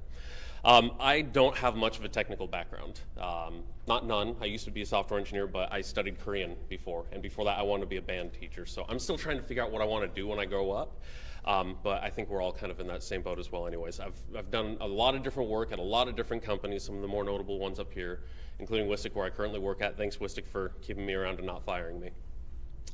That's a fun thing.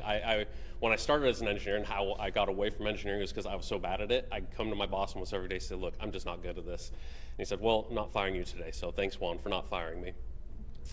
I also like I mentioned, I did sales and I'm very bad at it. Oh, I didn't mention that. I did sales at one point and I was very bad at it. So I like to give everyone the heads up, the short of what I'm going to talk about, and give you a chance to leave and go listen to Mariana, because I'd rather learn about the CISSP than what I'm going to talk to you about anyway. So yes, AI is tough. I've talked with some of you just online or here earlier throughout the day, and yes, there's a lot of problems around AI. Bless you. There's a lot of problems around AI, but we do hard things, right? We're going to go over a little bit of the history of technology, the internet, and I think it's inspiring to see how we've solved some of these problems that now just seem otherwise kind of trivial. I guess I shouldn't say trivial, but comparatively. And we got through it, and we're going to do it again. We did it by just doing one thing at a time, small improvements every day, right? That's called eating the elephant one bite at a time, or moving a mountain one stone at a time. And then, we can always complain. There's always something that makes life harder. But if you bring the solution, you say, hey, look, this is a problem and this is how I intend to fix it. That's how we get things done, because we'd like to follow people and be around people that fix things. All right. Quick favor, right? Everyone's talked about their kids. I got to talk about mine real quick, because she's just one of the coolest people in the world. I wish I could turn the camera, but if I could just have you all say hi real quick to May, I think it would make her night. She and my wife are on stream right now, so if you could say hi, May. Hey, baby. Thanks. Y'all made her alive.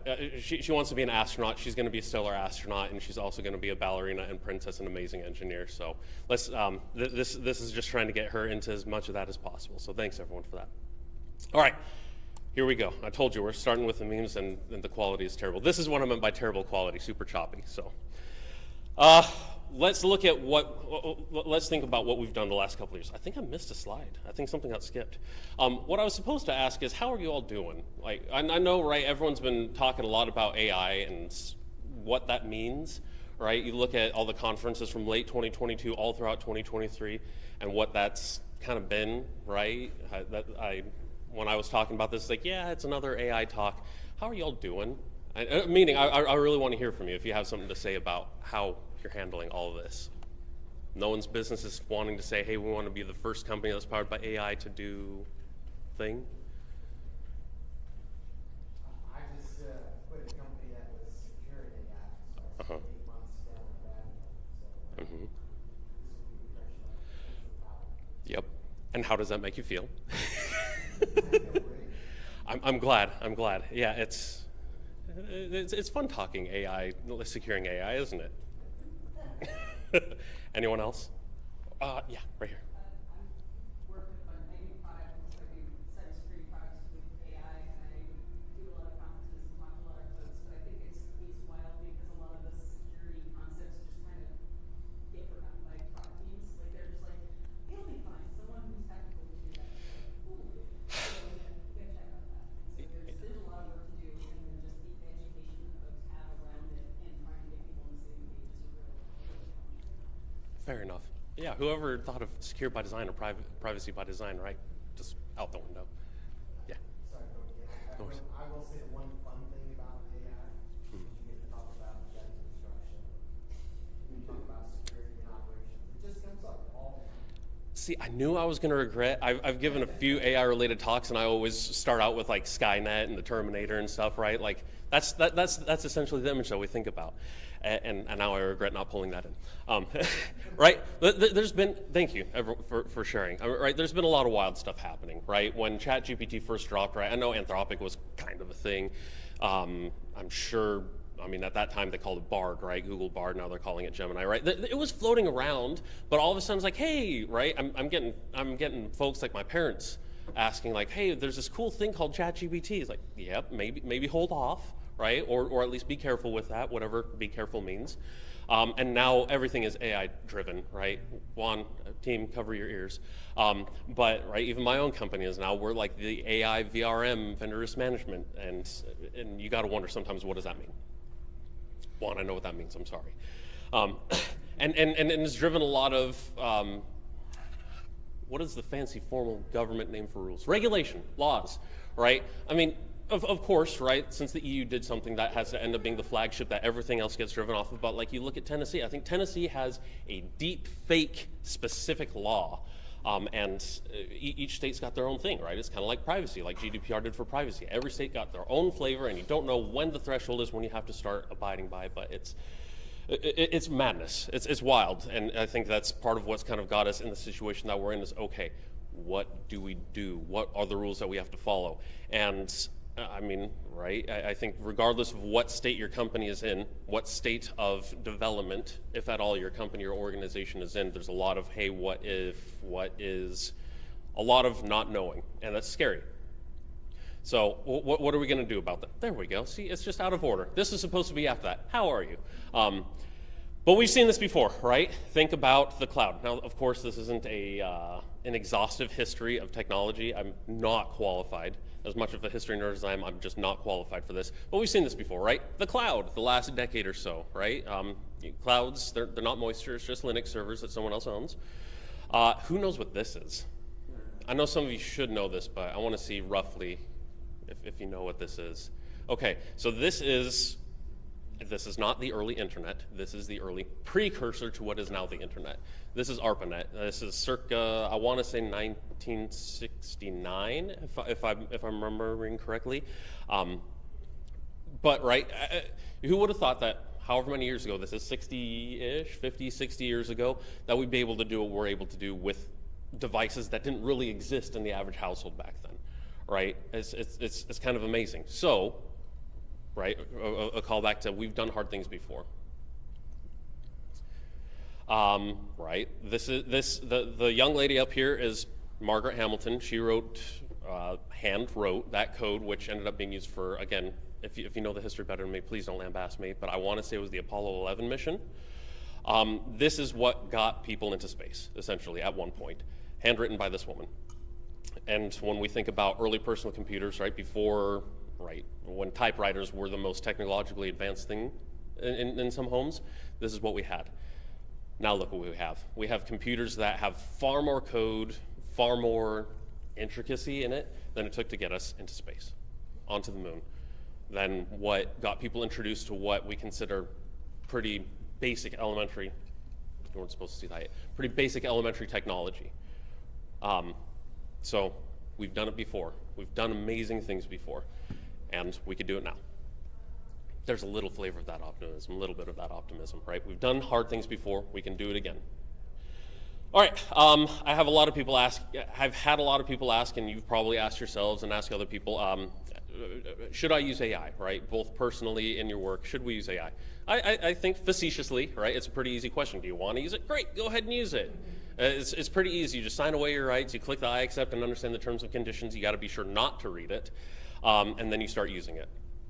If you don't want to, great. You just saved yourself a bunch of time spent not reading that legalese. A little less facetiously, right, especially when we're thinking about how we're going to handle this with our businesses. I'm sure most of you at some point have had to go deal with management in one of these two ways, right? You got folks that said, no, AI is too scary. I don't know how to handle this. I don't even know where to start. I don't know what questions to ask about. So no, we're not doing this. Everything hurts and I'm dying, essentially. And then there's the other half of it where, you know what, we're going to do it. We're going to be on the leading edge, right? We're just going to make things happen. We'll put it in a product and we'll figure out how to secure it afterwards. How many of these conversations have you had come down the pipe? Most of them, I imagine, right? Yep, we have to be the first AI-driven whatever product in our field, which is super fun, right? We call it extreme risk acceptance because we'll deal with it later. Deal with it later is code for we're never going to talk about this again, just in case you didn't know. There's two less common choices, right? I just don't understand this. This is frustrating, this is upsetting, and this is, I think, still better than either of these two, right? Because at least we're understanding, look, there's a problem. I know that there's value here, there's a lot of benefit that we have here. I'm just not sure where we start, right? But we've acknowledged that there's a problem. And, right, I'm not a psychologist, but I'm pretty sure there's some famous rule out there that says acknowledging a problem exists is the first step to solving that problem. So fantastic, but I have no solutions to provide for you. So this is a problem, go figure out how to fix it. Sure, I guess that's in our wheelhouse, we'll figure out how to work with that. Then there's the ideal, and this is part of what I'm suggesting, right, is that we understand that there's problems, right? There's problems for everything. But that we invest our time, our efforts, and our energy instead of just being the one to raise the problem. We say, okay, this is a problem, here's how I'd like us to go about fixing it, right? Sometimes it can be aspirational and say, well, we're here, this is eventually where we want to be, and here's some ideas to get us closer to that spot. Sometimes it's, you know what, I have no idea what good looks like, because sometimes we just don't. So what do we do at that point? You know what, I don't know what good looks like, but I know that this next step, this small thing, is slightly better than what we are currently trying to do. So let's try and do that. And you just do that over and over and over again until you're in the spot that maybe it's not where you want to be forever, but it's good enough, right? Sometimes we want, right, what do they say? Better is the enemy of the good, or something, right? We're always looking for the perfect eventually. But you know what? At some point, it doesn't have to be forever, we don't have to get complacent, but at some point, where we're at is good enough. Then we go and focus on something else that needs more urgent attention. So, it's a lot of work, but by trying, we get closer. Right? Eating the elephant doesn't have to be one bite. This is something that, hi May, remember we were talking about this just a minute ago. May and I had this conversation. We're going to clean our room. We built a fort, we played with all the Bluey toys, and it was fantastic, and now the room is a wreck. And I say, I will clean up the stuff that I helped play with. Not everything on the floor in her room is stuff that I helped play with. So there were some tears in that. And she said, there's just so much stuff. Yes, baby, see, I told you we were going to talk about this again. And we sat down and had this talk about eating the elephant, right? Yes, sometimes there's lots of things to do. And now us as grown-ups, sometimes very sad, very busy grown-ups, where there's just more to do than there is time in the day or time of the week or time in the month. It behooves us to accept that that's just going to be the case sometimes. So what we do is we take a breath, realize that there's more to do in that day, in that week, in that month, and then we start doing something, knowing that eventually it'll get better. So, right, if you don't, one of the most common things that I've had people ask about is AI policy, right? Well, what should we do? What's the best policy? Well, the best policy is what you want it to be and can do. So if you don't know what you want for example, your acceptable use policy for AI, right? Like, I'm not sure what we want to allow our people to do. Well, what is the least you're willing to accept? And start with that. Or what is the most you're willing to accept and do that, right? You can work from both directions. It just depends on your risk appetite. But those are questions that I have to give the ever unhelpful it depends for, right? I mean, we all have that fun conversation. As risk professionals, we're gonna hit this. We're all risk professionals. Some of us do security, some of us do compliance. A lot of us do everything in between, but we are all in risk. So I hope that isn't too offensive. I mean, everything feeds into risk is the way that I say it. Like I said, I'm a GRC nerd. So,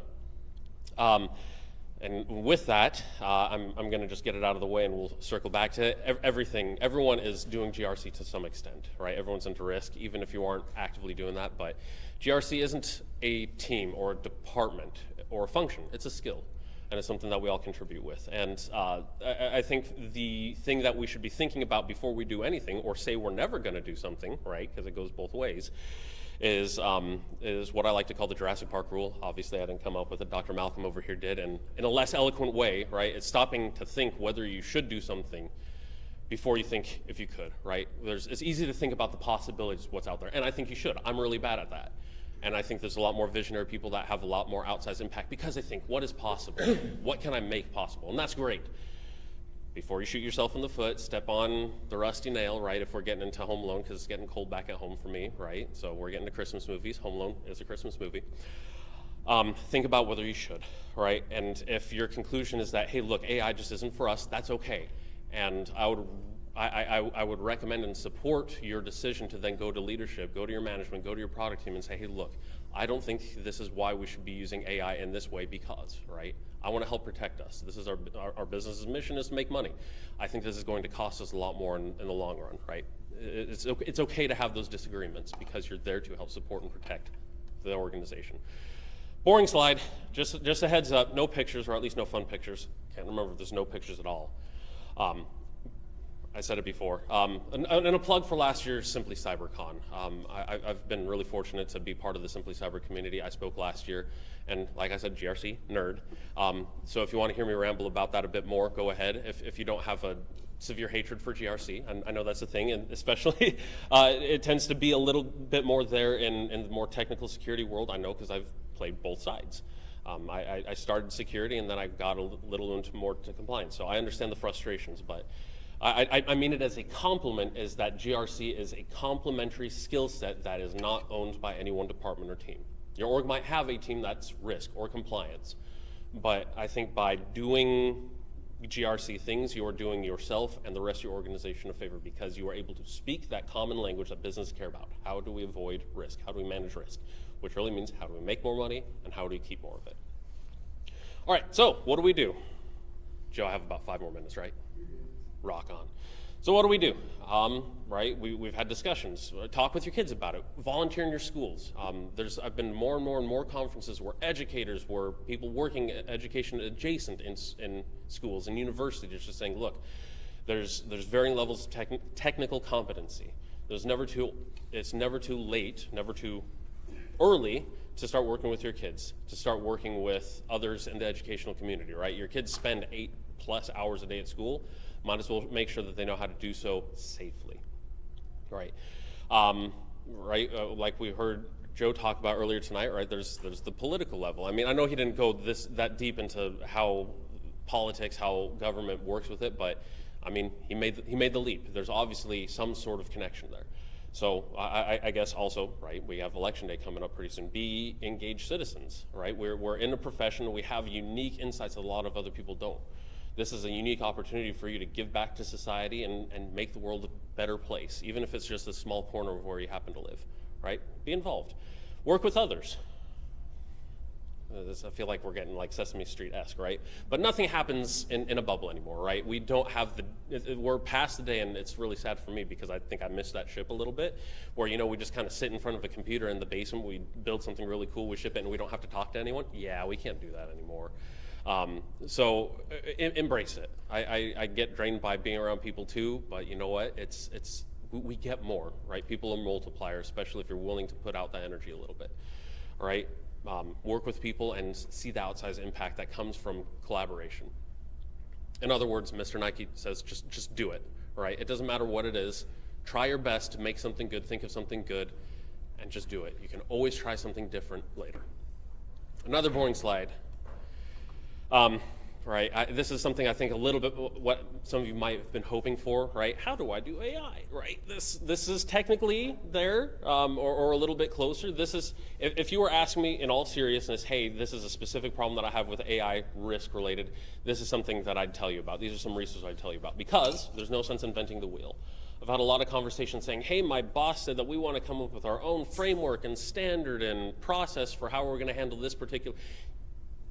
Someone's probably done it, because there's people that work at NIST, that work at ISO, work in somewhere in the EU, whoever publishes the CAP AI assessment for the EU AI Act, right? There's organizations like OWASP, I was going to say ISO, I already said ISO, but there's organizations where people volunteer hundreds and hundreds of hours a year, or where it's their paid full-time job is to say, look, these are things that we have discussed over decades sometimes and have found to be good practices, right? I'm always worried when someone says best practices, especially when it comes from a lawyer. That's extra scary.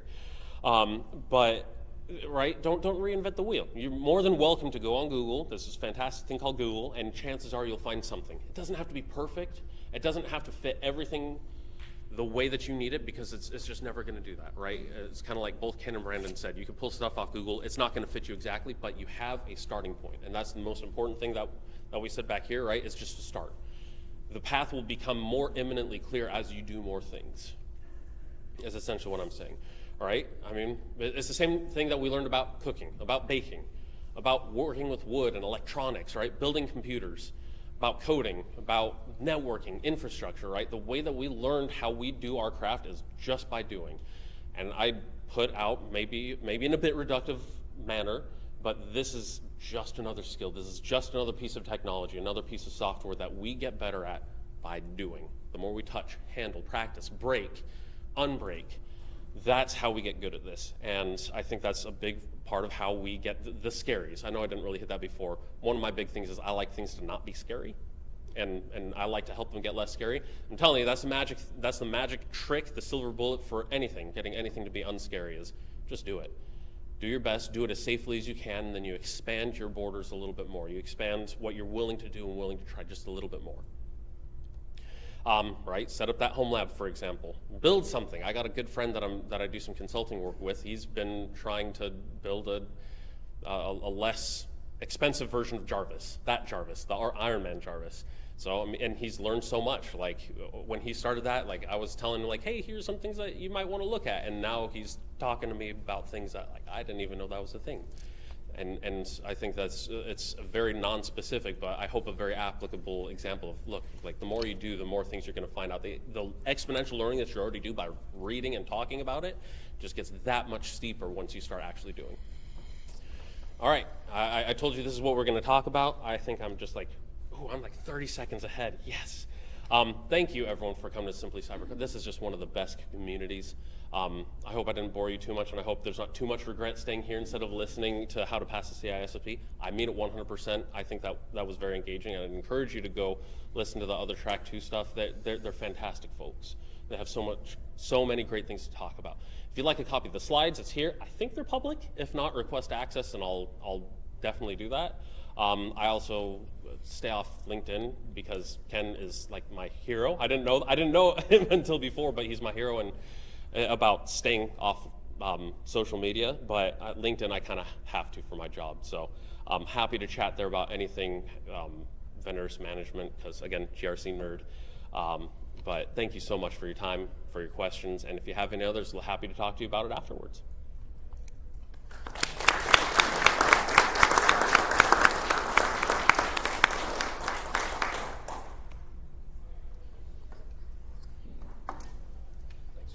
Anybody got any questions? If you think of it later, please come up to him, find me, I'll go find him. Whatever you need to do, get Joseph, he'll find me, I'll find him. Yeah. No, but that was really appreciate it, man. And kudos to inviting your family. Hopefully they enjoyed that as much as we did. You guys, we have about an hour break in here. Wait, let me check. Let me not overshoot that one. Shoot for being back in here by 6:55, I would say. So you got a little less than an hour. But there are plenty of tracks going on the whole time, or plenty of presentations on Track 2. And if you haven't been to Track 2 yet, for your awareness, those are kind of shorter presentations, you know, and different topics that you'll be able to get through in a shorter amount of time. So, but back here at 7, so we've got Terry Khalil back here right at 7. We're going to be talking about the basically we're going to be looking at performance-based frameworks, which I would actually like to learn more about because most of the frameworks that I've seen, they don't really have a lot to do with performance, I feel like, and it's just old school rinse and repeat. So, food truck, I gave you guys bad instructions. Don't go outside. Go downstairs right past the table on the inside, and you'll get right there, okay? Food's open. See you guys in a bit.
All right, welcome back, everybody. I hope everybody got some delicious food. If you are tuned in from home, feel free to step aside and go get some grub. We actually have a surprise guest right now. We were scheduled to have Terry talk to us about GRC, and unfortunately, Terry can't make it right now.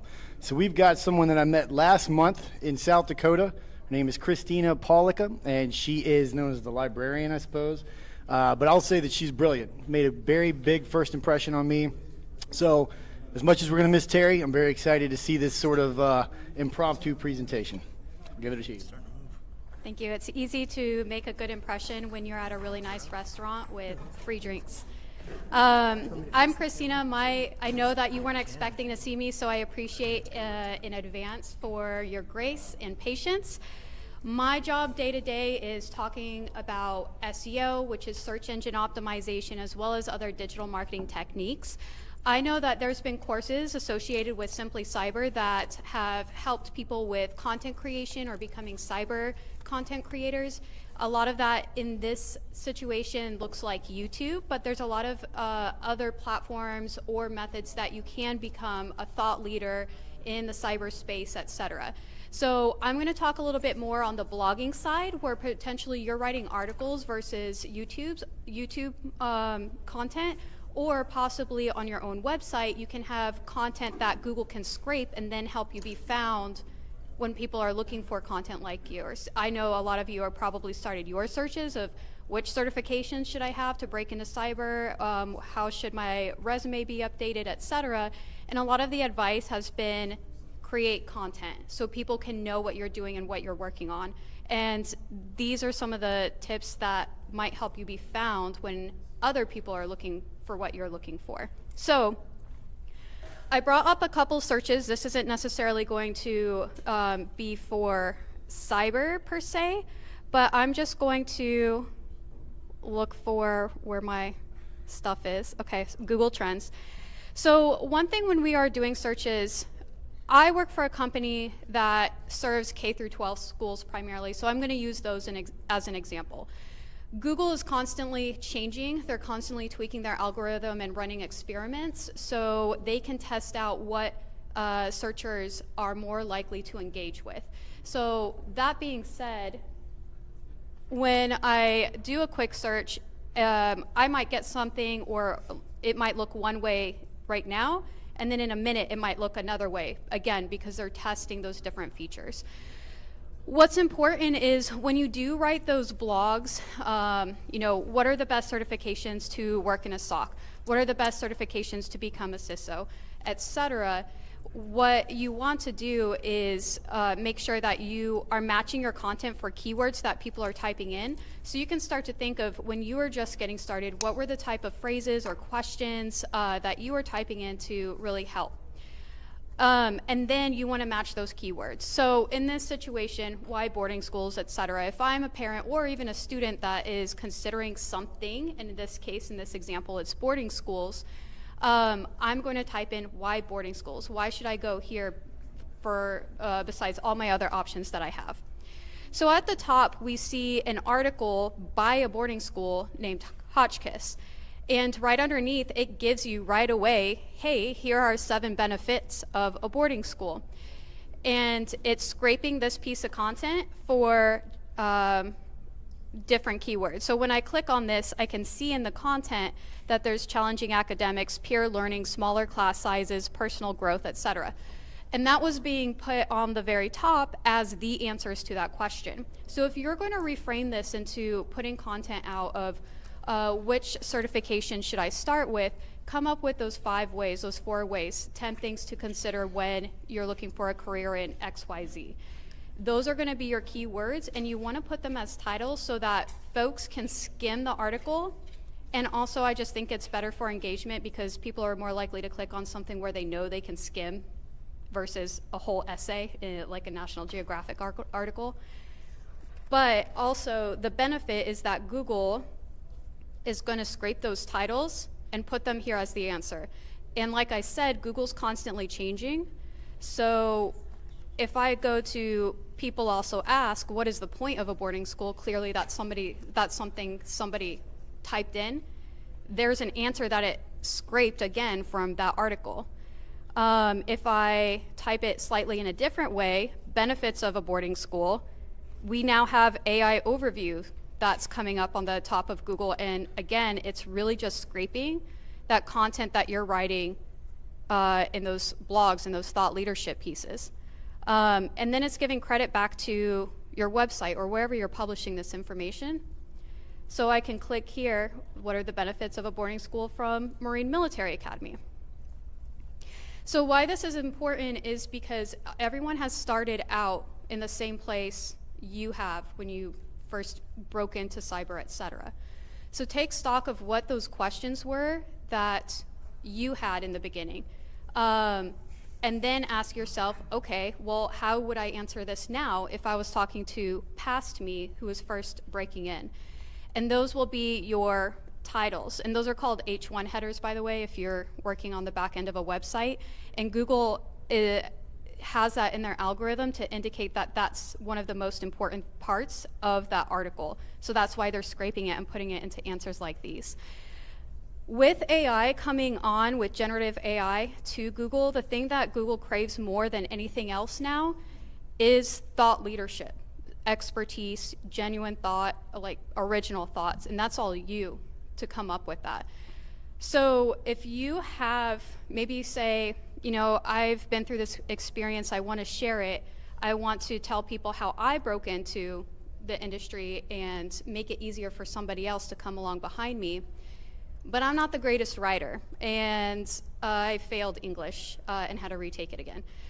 Well, don't be afraid of AI. No, there's a lot of fear around it. Again, you use it as your intern, and I think I heard somebody else say this previously. You use it as your intern to do that tedious task of create the first draft. But what you're doing still when you're typing this in and creating this content is you're giving AI your expertise, and you're saying, hey, ChatGPT, write me an article that's 1,000 words long that has these keywords in it, which have come from all of your searches in the past, as we saw Jerry's when I was setting up. And also, these are the answers I want you to include. I want to first take the Sec Plus, or the ways to break into cyber is take the Sec Plus, figure out what you want to do, talk to experts that are in that space, start creating content. Those are your 4 things to consider when you're coming up with a blog article to help be found. So you're feeding your expertise into AI, it's just creating a draft, and then you're still taking responsibility of it and saying, this is what I wish I knew, here, Google space, take it over. Now, that's the human piece of it, even though you are using technology to bring it up. But I would say when you're talking about the Google algorithm, there's a lot of what I call black hat SEOs out there where they're trying to keyword stuff. But for example, if you're a off-brand shoe company and you're trying to be found on Google, some of the black hat SEO tactics that they would do is on the back end of their website, just stuff a whole bunch of keywords back there like Nike, Adidas, all these things that are likely going to get hits on the internet. But that's not exactly what you are. Now Google's algorithm, although that used to trick it in the past, has become sophisticated enough where it can detect that's happening. It's called keyword stuffing, and actively suppress your website. So you really want keywords that actually have to do with your content, and where you can find that is several different places. Google Trends is nice. So if you just Google Trends, which is what I do on a day-to-day basis, and then you go to Explore, you can type in different words like, what are people using? Sec Plus, for example, I can type in here, and then I can compare it to, okay, maybe they're being proper and saying Security Plus as far as a certificate goes. And I'll just type that in, and you can get a comparison of, okay, what are people actually using? So this one isn't surprising to us, right? Because we talk about this all day long. But in the United States, over the past 12 months, and we can even zoom this out, there's Sec Plus is widely used and Security Plus is never used. So if you're coming up with content and you want this to be applicable to Google, I know this is an obvious example, But now you know to use sec plus more often as a keyword because that's going to match the language people are using. Now, if we're going back to the school examples, like boarding schools, one that I use all the time is private schools notoriously call themselves independent schools, and they're adamant about that's what they should be calling themselves on the internet. And then I go to Google Trends and I actually type in, okay, let's type in independent schools. Okay, now let's type in private schools. And just like this, private schools is going to be way higher than any type of language independent schools. And I think we can find this in our circles as well, where there's a lot of internal jargon that we use that only we would know. But if you're first breaking in, you might use something completely different. Now on the fly, I can't come up with an example, so you're stuck with private schools versus independent schools. But this helps you start to put what you know as an insider or somebody who's already broken in or who has become an expert, translate what you know into that person on the outside that's just trying to make their way in. And that's how you match up your content with those folks, but that's also how you truly help them, is you speak their language. So there's other tools. This is one of them, and this is great for a side-by-side comparison. But then there's also SEMrush, Screaming Frog, other things where you can type in, hey, I want to be known for cybersecurity certifications. What keywords should I have to incorporate then into my content to help it better match to these inquiries that I'm typing in? Let me stop there. Has anyone in this room started creating content to break into this cyberspace? Awesome. So, right audience. Has anyone else heard of SEO or started making moves into, okay, awesome. And if you just put your hand in the air, this is the highest, like, I'm very good at SEO, and this is the lowest of, I know what SEO stands for. Can I see some hands of where you guys are at? Awesome. All right, so you can tell me where all the things I said went wrong after this call. For those that are about mid-level, I typed in here top 10 on-page SEO tactics. Now, on-page SEO means things that you can do on the back end of your website or with the content that's on your website itself that can help make your content more favorable to the Google algorithm. So that's going to be, one, just putting content on your page, period, including keywords. If you have any visuals on your website, making sure there's alternative text behind them or captions that can then help Google understand what's in the photo. But also just another point, as far as being very inclusive in an inclusive community, this helps with alternative text stands or is for people who are either temporarily or permanently visually impaired, who are using a screen reader to read the content on the website. So what it does is it's basically like a caption, but it's hidden from the other, where people are seeing the website. It's behind the photo. And there's opportunities to put keywords in that, but really what it's for is to just read what's in the photo so people who are using a screen reader can understand what's being presented in those images. And one, Google favors accessible websites. And then two, it's an opportunity for you to put some keywords in there and just help better be found for some of the content you're doing. Again, without keyword stuffing and trying to cheat the system. Page speed. I'm not really going to get into that because a lot of that has to do with your CMS. Just make sure you're optimizing your photos so that it doesn't take forever to load a website. But that does come into helping your content be found. I'm going to skip the schema markup. I think that's class 200, and this is 101. Internal links and URLs and title tags are also going to help. So if I were to go to this piece of content I started with, why boarding schools? Some of the best practices we're going to use are, one, I already touched on the title. Humans just tend to love things that have a number in it so they know how much they have to skim. 7 Benefits of Boarding School is performing very well, by the way. And then you have your H1 and H2 headers. This is something you can format in the background for all of those who are starting your content creation journey. And then you have small blurbs that really answer the question, and then some internal linking. So this is a big factor to employ. when you have a piece of content, you want an internal link to link back to another piece of content. So, hey, challenging academics is something that goes into why boarding school, a benefit of a boarding school. By the way, here's an internal link to my academics page. You can do this with your website too of, hey, start to get immersed in the cyber community by reading books. By the way, here's an internal link to my book list. You can go check it out. Or you want to figure out how to visualize the labs, or on your resume show what labs or activities you've been doing in the background. Hey, here's a link to my lab list or GitHub or whatever you want it to be. And then you also have outbound links where you're sharing other credible websites. So it might be, this is the website you go to sign up for your Sec Plus, here's where to get vouchers, here's where to get discounted vouchers, etc.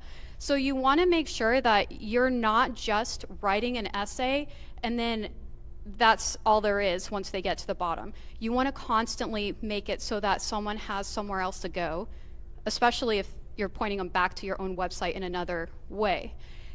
Let me go back to the 10 on-page SEO. So title tags, I would say if you do have a website where in the back end there's some SEO settings in the tab on there, what title tags do is essentially summarizes or describes the page. You can include keywords in there.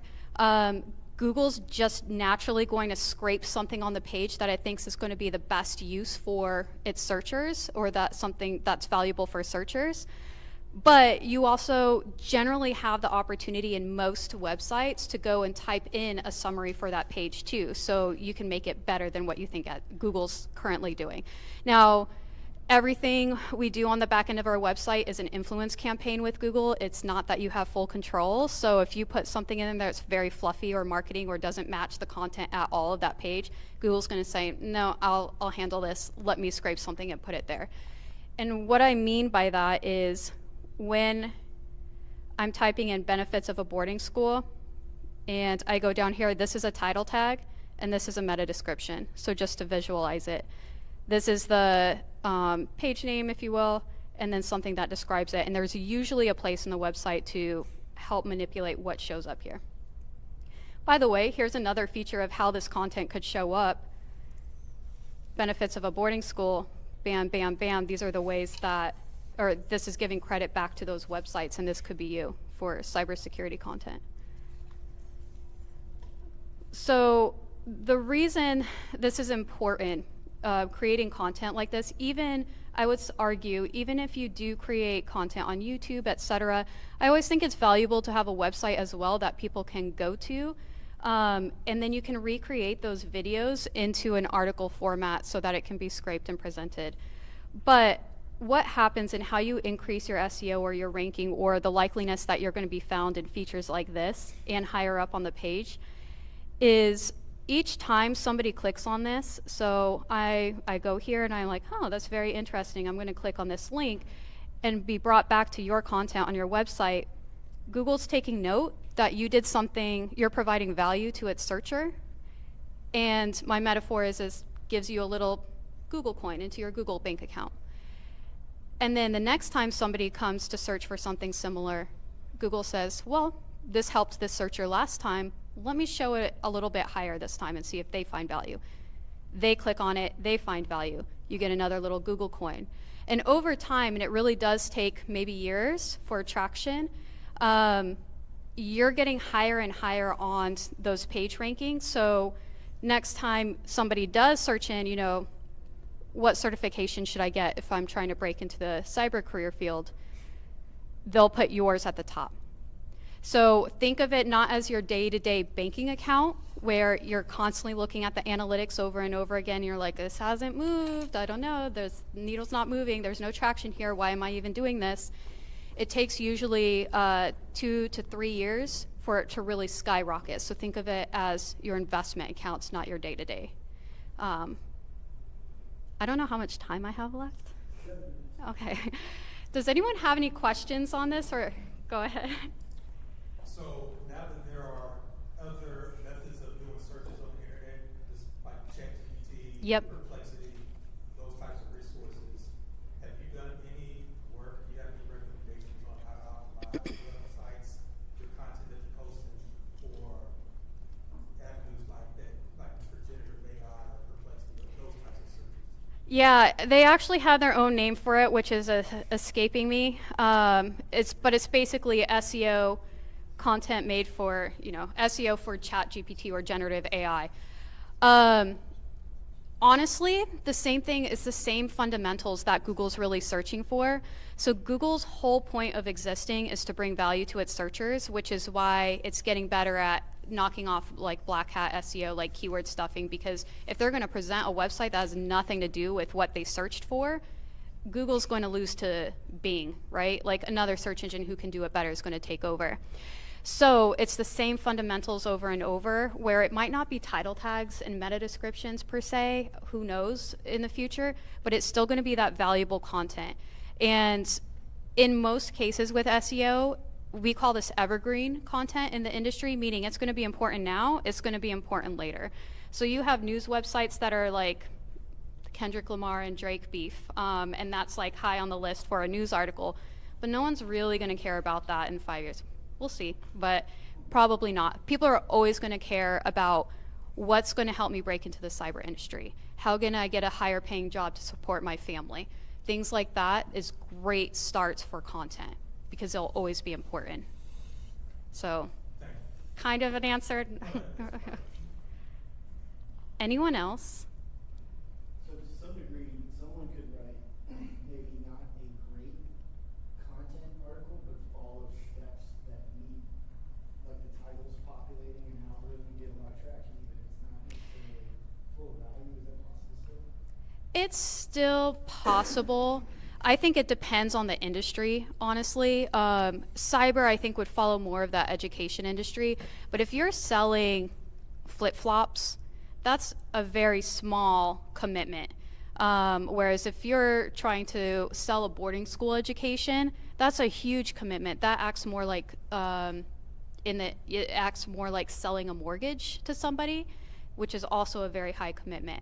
So while the fundamentals are generally the same, you are going to find some differences in e-commerce, for example, or a hotel stay. Those are usually low commitment, so they can get away with more of that lesser value but higher hits, better tech in the background, etc. Whereas things that really matter to people and is like that evergreen thing, you still want to bring value or it probably won't get traction. Because you can have content that follows all of the right steps for technical SEO, but if it doesn't bring value to anybody and people hop on the page and then bounce right off because it sees that it's trash content, Google's probably not going to reward you for that.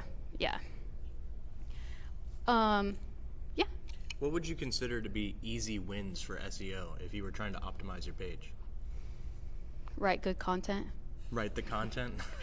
And by the way, if you ask Google and they don't tell you anything of how to increase SEO, they're going to say, write content that's 10 times better than your competitor.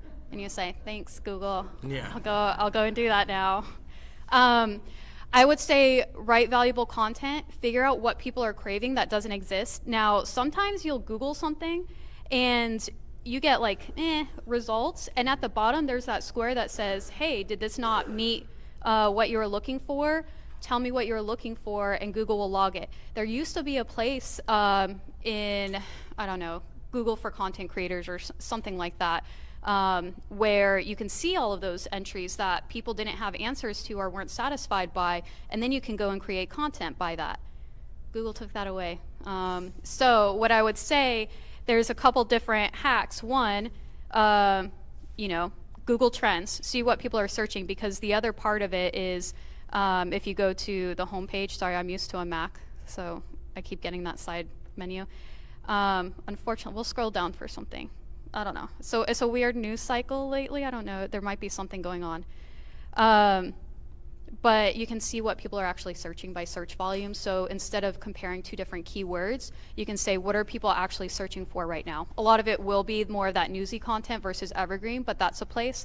And then I was like doxing Jerry before, because when I went to go type in something here, it showed all of his search history. But if you start typing in a question like how to break into the cybersecurity realm, you see all of these other searches that are on the menu right here. Those are also questions that people started to type in, so you can get an idea of what people want to see as far as content goes. So. Thank you. Do you have are there any other specific strategies around trying to rank higher in the local area as opposed to the whole internet? Yeah, we actually have an expert in this community. I don't see him in here, but Chris Young says that he works a lot with local search and being found, like tree trimming companies, etc. Can you give me a better example of why you're trying to be found locally? So say you have a service-based business that requires you to be on site to do something, and then some other businesses might be looking for somebody in their area to come in and do some work. So they're not really searching for somebody in Connecticut if they're in Augusta, Georgia. Gotcha. I would look at the your Google Business Panel, and if you don't have one, create one. I don't know. I'm trying to. What's a local place here? Anyone from the area? Charleston. Yeah, local. Yes, you. Yeah. Tell me, like a bar or restaurant. Frothy beard. What is it? Frothy beard. Beer. Beard, as in facial hair. I don't know which. Yeah. I know which one's better for me, but so right here for frothy beard, they had their Google Business Panel right here. So remember how I said, top 10 on-page SEO, and that's everything you could do on the back end of your website. This is off-page SEO, meaning things you can do for SEO that doesn't have to do with your website necessarily. So if you go down on this, you can say own this business. There might be, if somebody typed in your business before, there might be a Google Business Panel that already exists that's generally tied to your address. You can click own this business, and then if somebody already owns it, there's a problem, but there are ways that you can recover it. So that's one. I would make sure that you have keywords in the background. They have to match what you are, but in the private school and independent school, if there's 2 keywords that people typically type in, you can put both of those as a description in the back end of your Google Business Panel. I would optimize the photos that are here, because if and this is a good school example, but sometimes they would put their campus there, which is nice. Maybe you have a nice campus. But if you have smiling students in that photo instead, that's more likely to make a face-to-face connection, an emotional connection, which is generally how you sell things. We can all justify why we went with a certain thing that we bought, but generally it's establishing trust, making sure that you have some kind of connection for that thing. So if you have a small business and you want to show off your small business, show your employees interacting with a client, and if they're happy with that being on there, that's how you establish trust. Reviews are important. By the way, if you are less than 4 stars, you're not going to be shown as best brewery in Charleston. That delineator is, if you're under 4 stars, you're not going to be found. If you're over, you will be. Sometimes there's some updates in here where you can just say, have a post each month and say, hey, for a tree trimming service, for example, when's the best time to get my trees trimmed? How do I prepare for winter? Again, these evergreen pieces of content and questions that people are asking, you can reuse and put in your Google Business Panel as a Google Business Panel update. I think I'm well over 7 minutes, but if anyone else has other questions, I'd be happy to answer. Just one last tip that I think is funny is, if you've noticed that Reddit is coming in higher and higher into your searches, that's not a coincidence. Google has a partnership with them now where they can index Reddit and show it up higher on searches. And that goes into with what they're craving more and more is experience. So it used to be how they'd qualify a website would be expertise, authority, and trustworthiness, and people went through websites and graded it based on this scale. They added another E, experience, meaning they actually want you to write something that you know about. If you are writing about a burger place, they want you to have been there and actually tried that burger, not just recycling somebody else's content. So I think that's a good place to end this with, in that quality over quantity, and be human, be authentic, because in the end, that's what's going to win out.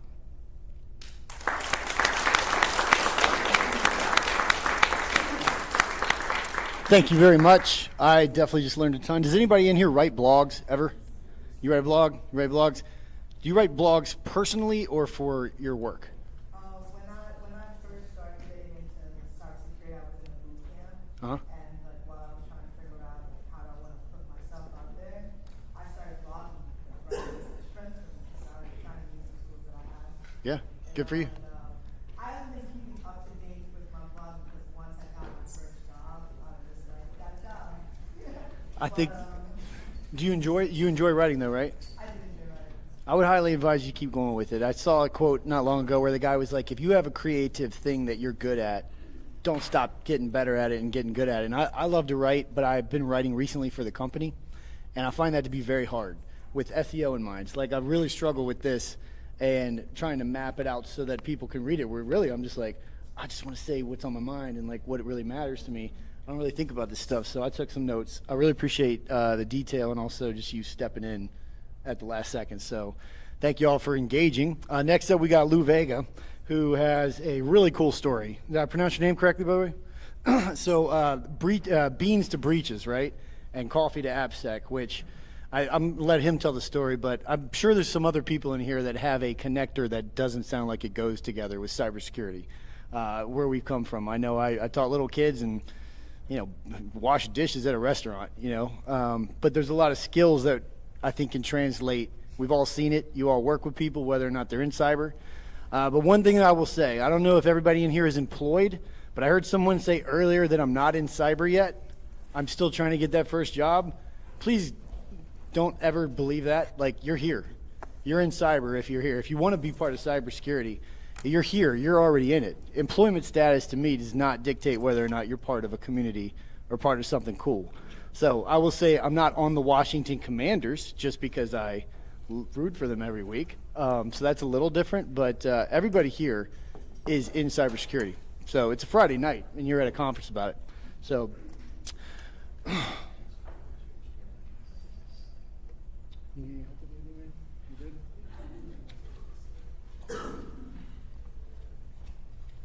how's everybody's cheese sticks, by the way? Did anybody get that chicken teriyaki? I did not get the chicken teriyaki, and I got the regular one. It was pretty solid, but I had instant regret on that first bite. I was like, oh, I should have gone with the chicken teriyaki. Scale of 1 to 10, where are we at on the chicken teriyaki? Really? All right, I might need to go social engineer a free sandwich here in a couple minutes. Is anybody in here currently on the look for new work that you would be open to saying you're open for it? You're looking for new work?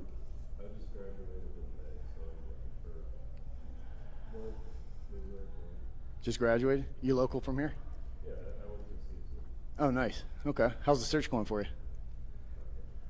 Has anybody been in the market in the last year and tried to put yourself out there? Been tough? What's it been like? How so? I got laid off in July. This year? Yes. And because of the merger. And I felt like everyone was getting laid off at the same time. Really? And I felt like I was drowning because I'm just like, look at all these people I have to compete with. And I'm just like, you're applying to everything, no one's responding to you. Or they're like, I don't know, I'm just these ghost jobs. Thanks for sharing that. I'm sorry that it sounds like you've gotten back on your feet. I actually just signed an offer this week. Hey, congrats. I'm a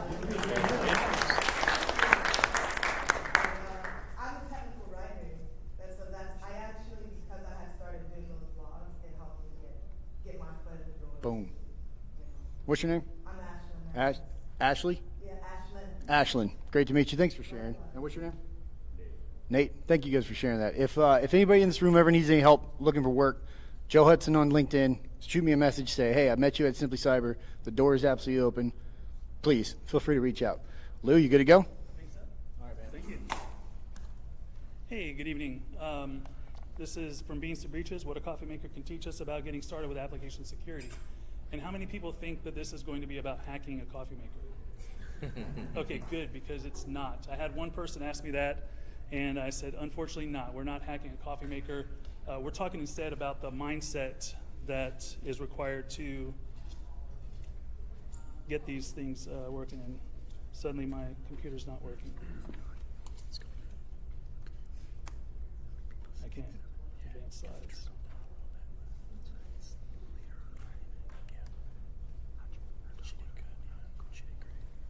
All right, well, I guess I'm going to do it without slides then. There we go. Does that show it better? One of the things that this is talking about is the mindset that goes into application security testing. As an application security tester, I often get asked from people that are trying to get into it, how do I get started with application security? You know, I look at a CTF or something, there's a website, and I'm trying to hack this website. Where do I start? And this talk stemmed from when my coffee maker actually broke. Sorry, did you intentionally turn off your sites? No, I turned them off because they weren't working. I'll try it again. Sorry, didn't mean to disrupt your talk. No, no, you're good. That's all right. Can you do it with the mouse? You know what I mean? Like go full screen and then is this pulling from the cloud or local? Local. Okay. But it should just You go like Troubleshooting in real time. Let's do it. I wish I had some like elevator music to play. I said I wish I had some like elevator music or something. It's very quiet. Yeah, that was so this is perfect. Yeah. okay. Well, there we go. Sorry about that.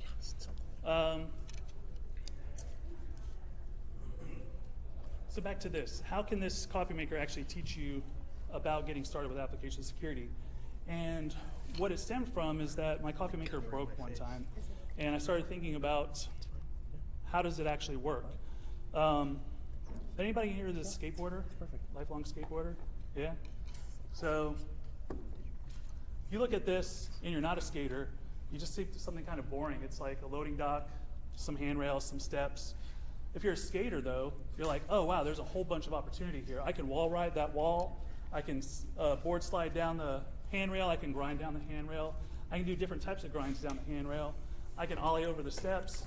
There's a whole bunch of stuff, a whole world opens up if you think about it from the mindset of a skateboarder. If you think about it from the mindset of a pedestrian, it's boring. So you look at the same thing with a website. You got a login form. You know what it is, but what is it doing under the hood, right? So if you're asked to hack this, some people are like, well, that's kind of boring. I don't want to hack that. It's the login form. What can I do with it? And from some people's perspective, not a whole lot. But with the right mindset, there's a lot going on there that is possible. So where do you begin? If you're going to hack this website, where might you start? Anybody? Yeah. There you go. He's going to go right for the guts. SQL injection on the email address. All right.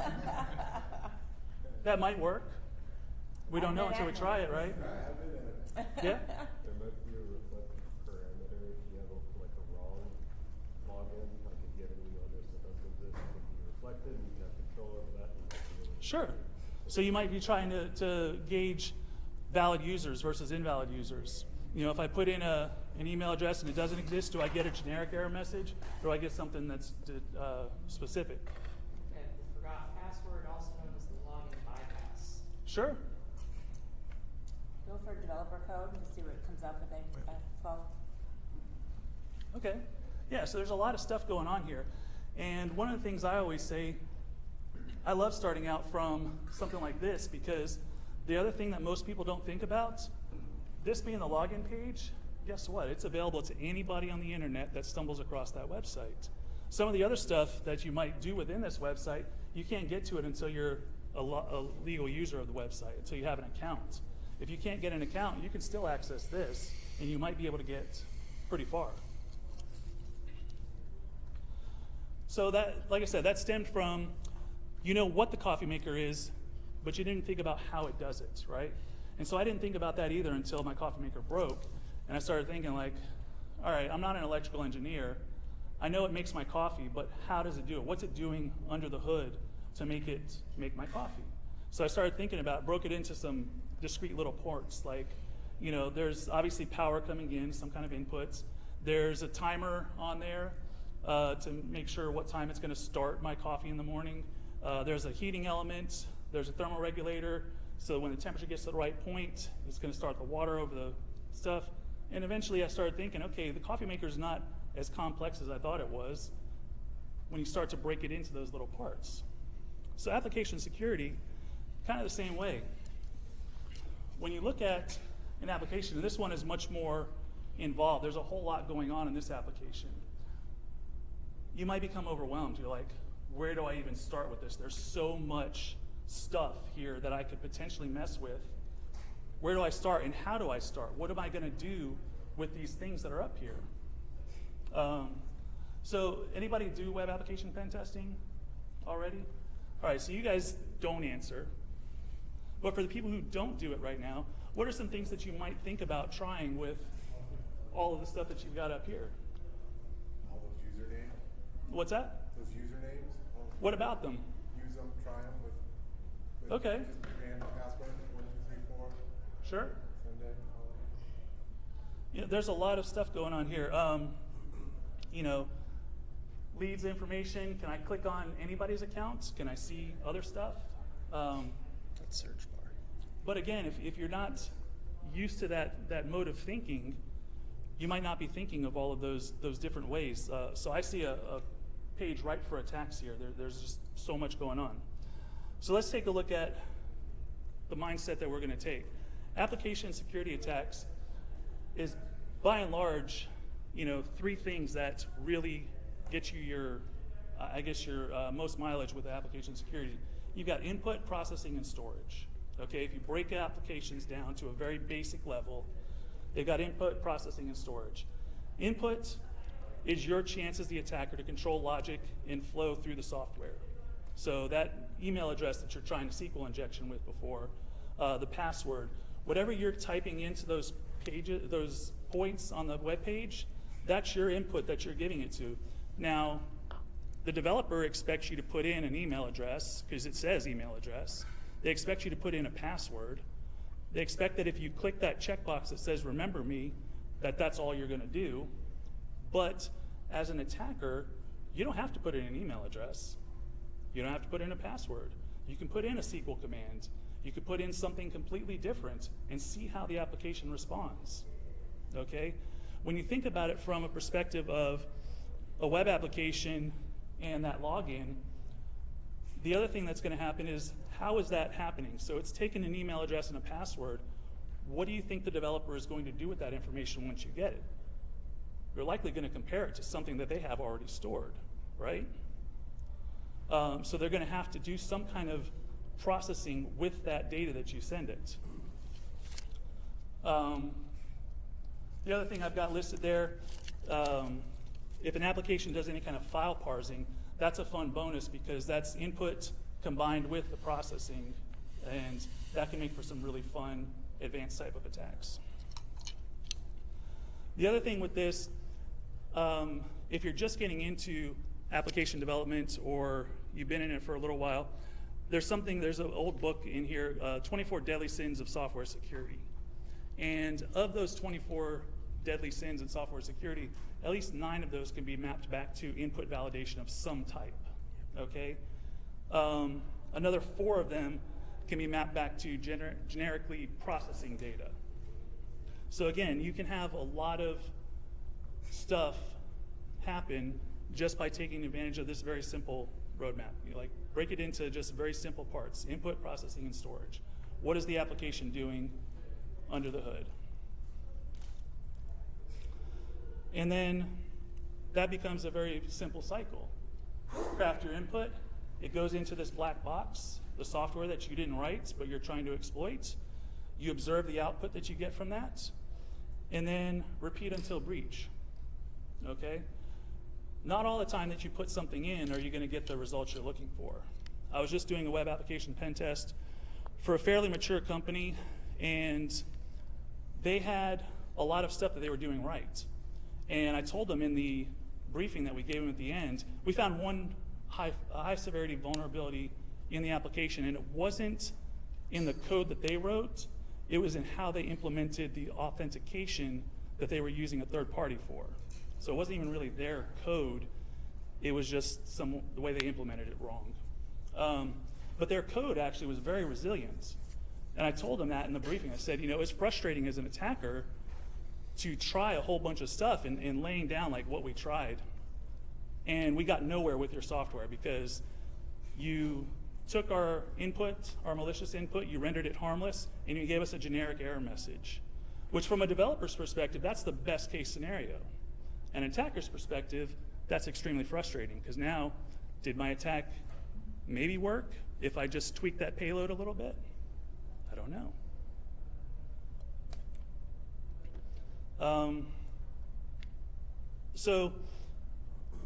And going along that line with those error messages, when I was a software developer, used to always like getting the error messages because that told me that my software was doing something slightly different and I was almost getting it ready to work. And when I finally got a different error message, that was cause for celebration. Okay, I fixed that last problem. Now I've got a new error message to figure out. And as an attacker, it's the same way. I get an error message, unexpected input on line 2 at column this, this database connection something error, right? Oh, I'm dealing with the database here. Great. It expected certain type of data. I put in a different type of data, and now it doesn't like it. So can I tweak that a little bit and get maybe more out of it? I actually did that with a client. They were using GraphQL as a back end for a lot of their API processing. And GraphQL has this neat feature, if you're a developer, where it does auto suggestions. If you type something almost like, did you mean to type this? And it gives those in error messages back. And so I actually used that to craft my attack because the attack was to get a certain piece of data that they didn't give by default in the return. And I kept tweaking my payload and getting a slightly different error message until I finally got it right and I got the data back that I wanted. And of course that meant game over for them because in that case, I took back the administrator's accounts. And like I said, it's game over for them. They were floored that I did it using their own software against them by using their error messages. So, something to keep in mind. Looking back at this login form now, you might look at it a little differently. Can you put malicious data into that password field? Can you put malicious data into that login form? What about that Remember Me? I just had an application I did a couple of weeks ago where they had a similar thing to Remember Me on their page, but instead it set the time zone that you were in. And I thought, well, that's kind of interesting. They feel it's important enough in the application to set the time zone that they set a little thing. And when you set the time zone, it set a cookie on the machine that set your time zone, like English or EST -5 or GMT -5, whatever your time zone was. And I saw that same data reflected in the website. So I started thinking, well, if it's taking that, is it taking it straight from the cookie without doing anything with it? So I just changed the time zone to my name, Lou. And sure enough, on the website for the time zone, it just said Lou. I thought, wow, that's pretty awesome. But that's not very exciting from an attack standpoint. And as a business owner, when they get the message that, your hacker could put his name in there instead of the time zone, they're going to be like, whatever. But if you turn it into a cross-site scripting payload that can do something else, make a request on behalf of the user that's logged in, and maybe do something that they don't want you to do, and it all happens under the hood just by viewing that web page, all of a sudden they pay attention. And so you kind of elevate those things, try to get it to go a little bit further than just, Lou. But it all stemmed from just a simple cookie that was being set. The developer didn't think, I guess, that cookies are user controllable data, but of course it is. You can, if it's on your computer, you control it.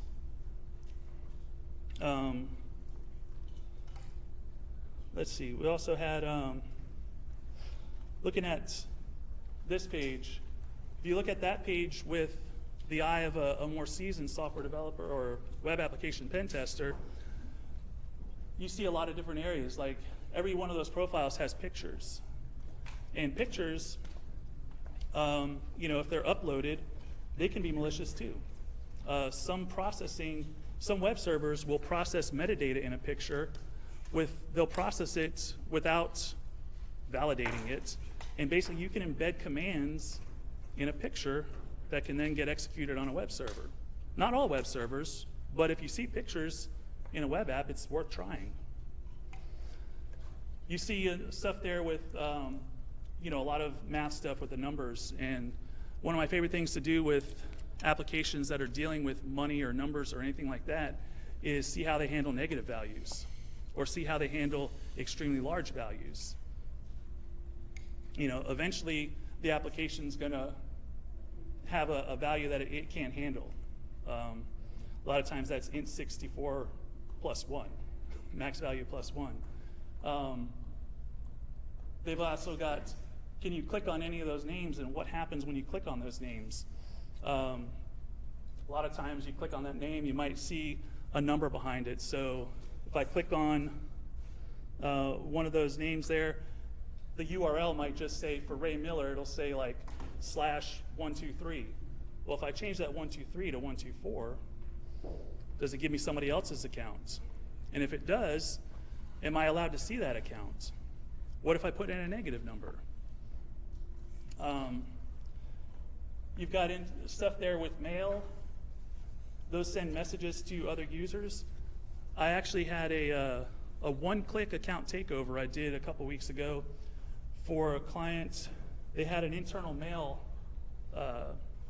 feature within their application, and the text box where you can input the messages had a stored cross-site scripting vulnerability in it. So what that means is I can, as the attacker, again, I can put my own program code in that message, and it's going to carry out when the viewer receives that message. So I thought, well, let's make this even more interesting. We're going to send a message to the administrator of the application. And then to make it even more interesting, we're going to, because they were doing another thing that they shouldn't be doing, they were storing the passwords in the application and returning those as part of the profile object. When you return your own profile, the password was returned as part of it. So I was like, I'm going to send him a message that under the hood takes his request, makes a request to his profile page, scrapes the password out of that, sends that to my attacker-controlled server on the cloud, and then, by the way, I'm going to change his password now that I know what his current password is. So he's no longer in his account. I also have a running list of passwords that have been used that I can use in password spraying attacks and other apps within the company. That got the company's attention a lot more than, popping up my name as a message box for a cross-site scripting.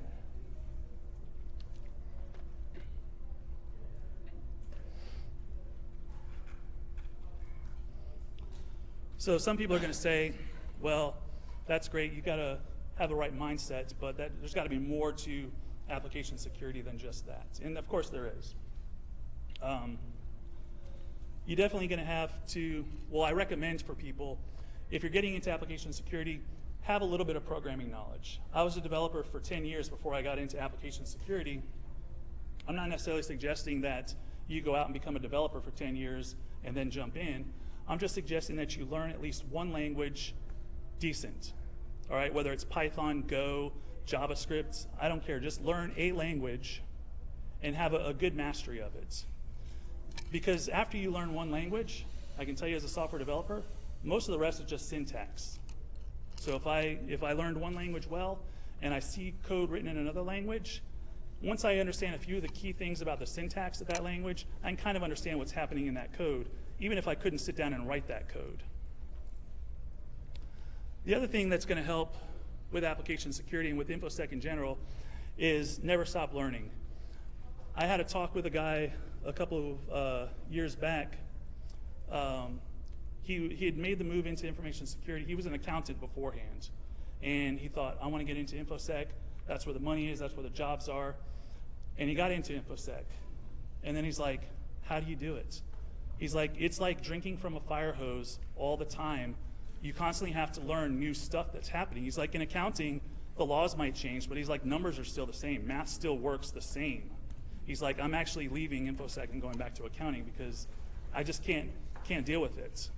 I was like, I mean, it's good that you found that out after 2 years rather than, 10 years down the road that you don't like it. But definitely cultivate a curiosity for things around you. I tell people one of the things that I was starting, I got my start at the wrong time.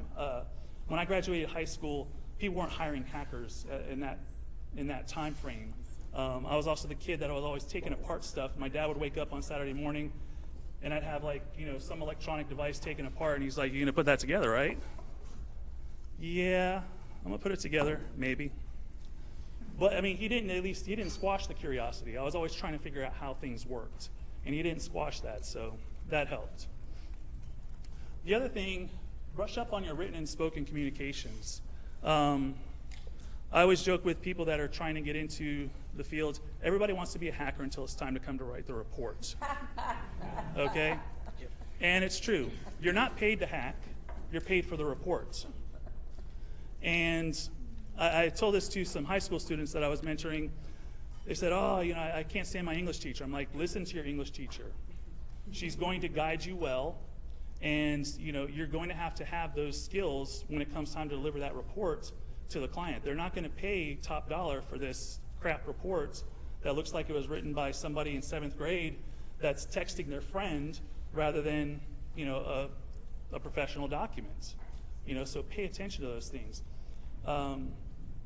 Make sure that you can talk to your clients in a way that's engaging and collaborative rather than like you're trying to beat them up. Like, "Hey, we found this hack in your system and so we're better than you." No, you're not better than them. You're on the same side as them. You want their stuff to be secure at the end of the day, just like they do. So you want to come at them from a perspective of helping them, not bashing them for whatever they have in their application.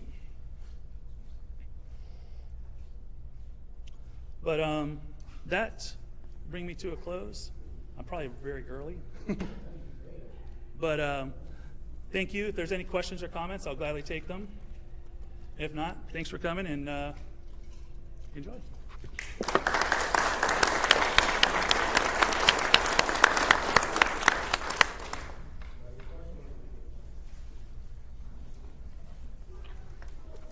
Lou, I actually have a question. You had mentioned that you were pen testing a fairly mature program. What's a kind of a characteristic or a quality that you might see in an organization that says, okay, they've done some things that makes them more mature versus less? So one thing that I really liked is that their development team was very on board with the whole process. There's sometimes when you get brought into do a pen test, and the developers are very nervous and almost adversarial because they think all we're there to do is to poke holes in their application. This development team was very engaged and very open with us. They really fostered a good collaboration, and it showed in their work too. Like I said, the application was very hard to exploit, and it wasn't for lack of trying. Thanks. Thank you. All right, guys, you have about an hour left, give or take. You guys still feeling spry on a Friday night? I know my Friday nights at 8 o'clock, they're not so easy like they used to be. I used to look forward to going out, and now I just look forward to being the first one to pass out. We've got Fleetus Poston coming up, and he's going to talk about the missing link, the human factor in the security program. I think we all talk about people, processes, and technology. Raise your hand if you believe the organizations you've worked at put people first. I mean, I think that they try to. I think at the end of the day, tools tend to come in and usurp a lot. And then obviously processes can get very inundated with more processes and more people improving those processes until you have so many. But this is going to be a fascinating topic. I think you come from northern Charlotte area, right? You're up from kind of my neck of the woods. Where's everybody else from? Is anybody from here locally? 1, 2, 3, 4-ish. Is anybody from the West Coast? You came from the West Coast? Where'd you come from? Oh, I know you. Oh, my goodness. What's up, Sean? Man, you're definitely about to get a hug. Anybody come from Lou time zone? Did anybody come from there? Just seeing who was listening. All right, got one there. Let me know when you're ready. You ready? All right, my time is done. Take it away, bud. Do I have to the bottom of the hour now, or what's my stop? I just want to make sure. So this is my camera, right? Okay. So welcome everyone. I'm Felitus Poston. Several of you know me. I'm from the Northern Charlotte area. This is a very passionate topic of mine. I think we forget very often, as it was just mentioned, the people, process, and technology.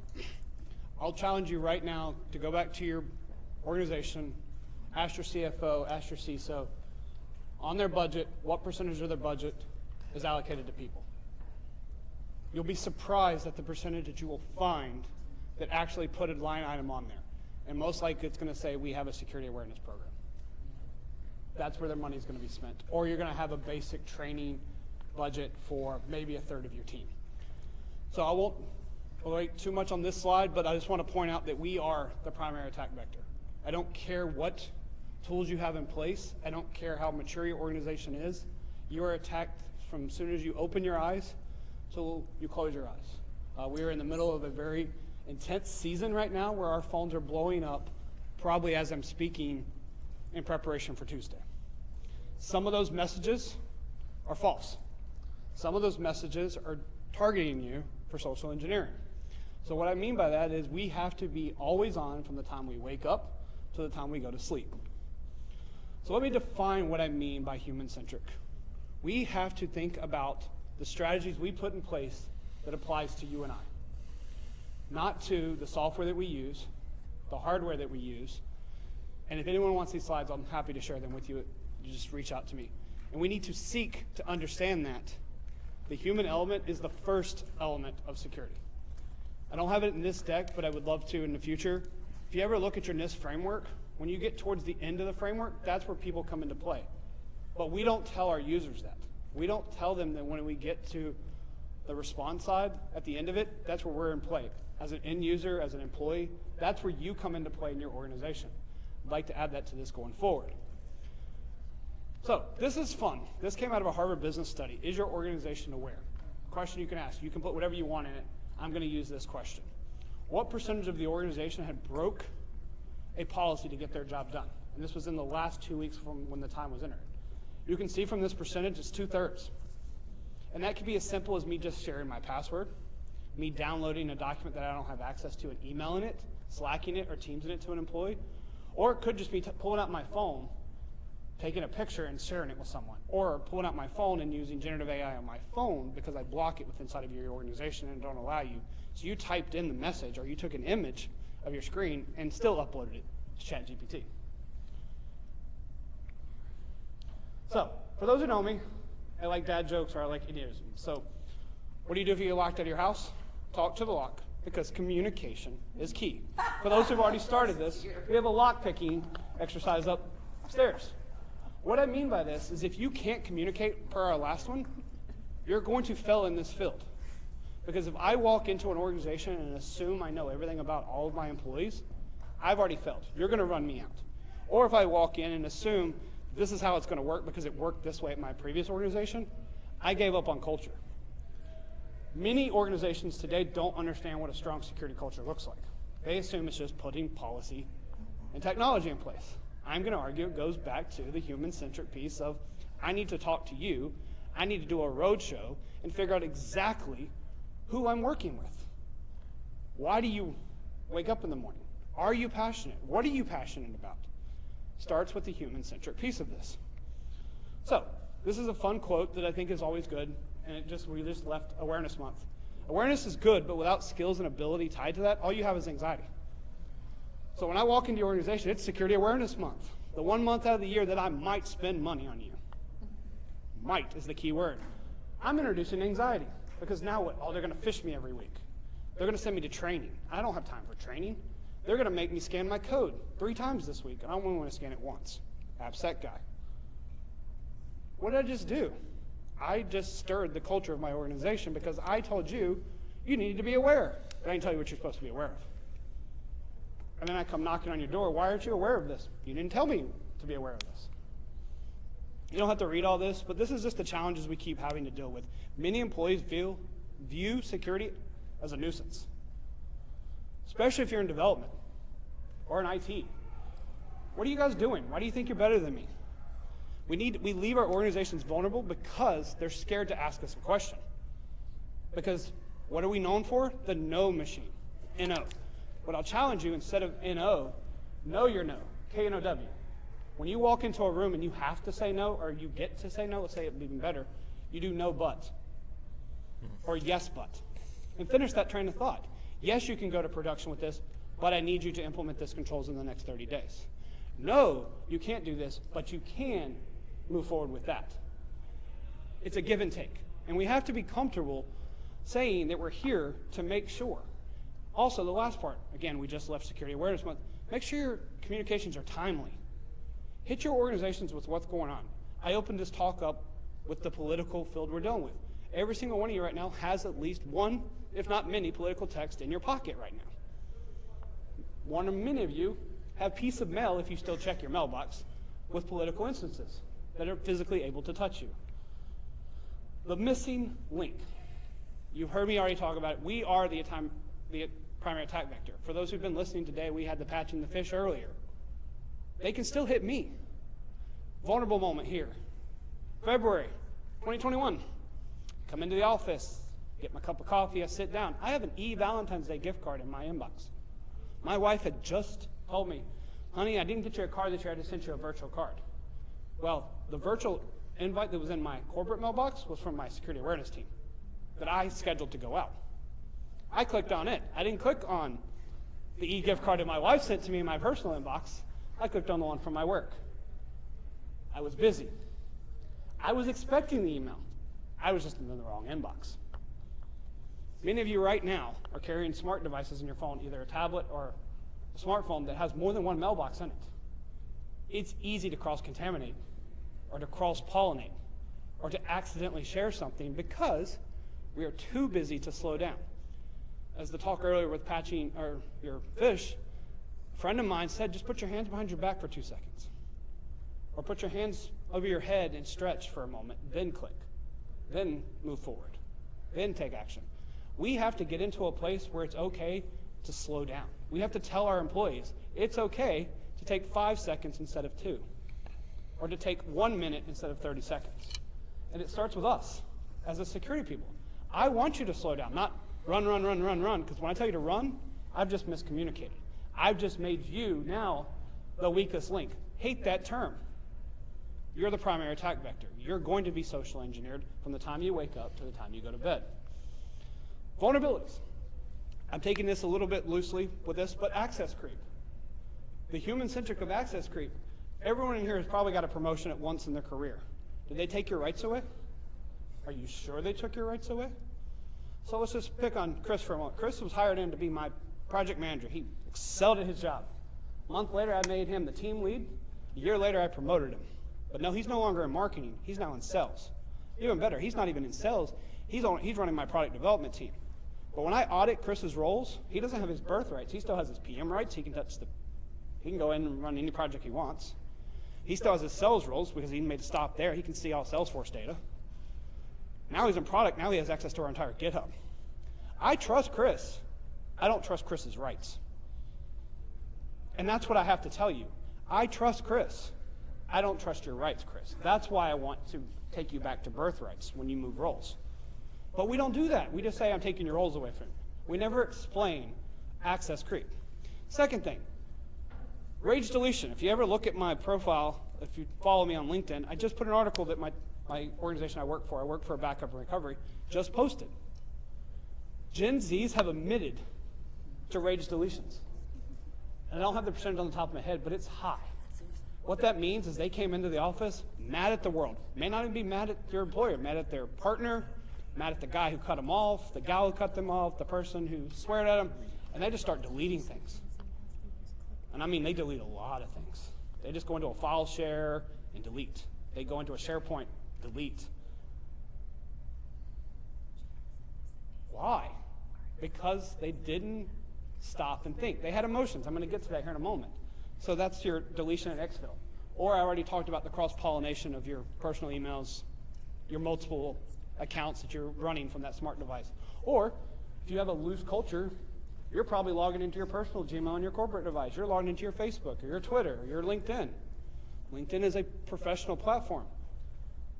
But does your data loss stop you from uploading a LinkedIn article that's full of internal documentation? I hope, but it may not. So we have to be careful with that. And then knowledge transfer. Everyone in here says, I'm the only person who can do this at some point in their career. I'm not documenting this because you need to keep me here. It's not building a security culture. It's actually a detriment to your resiliency.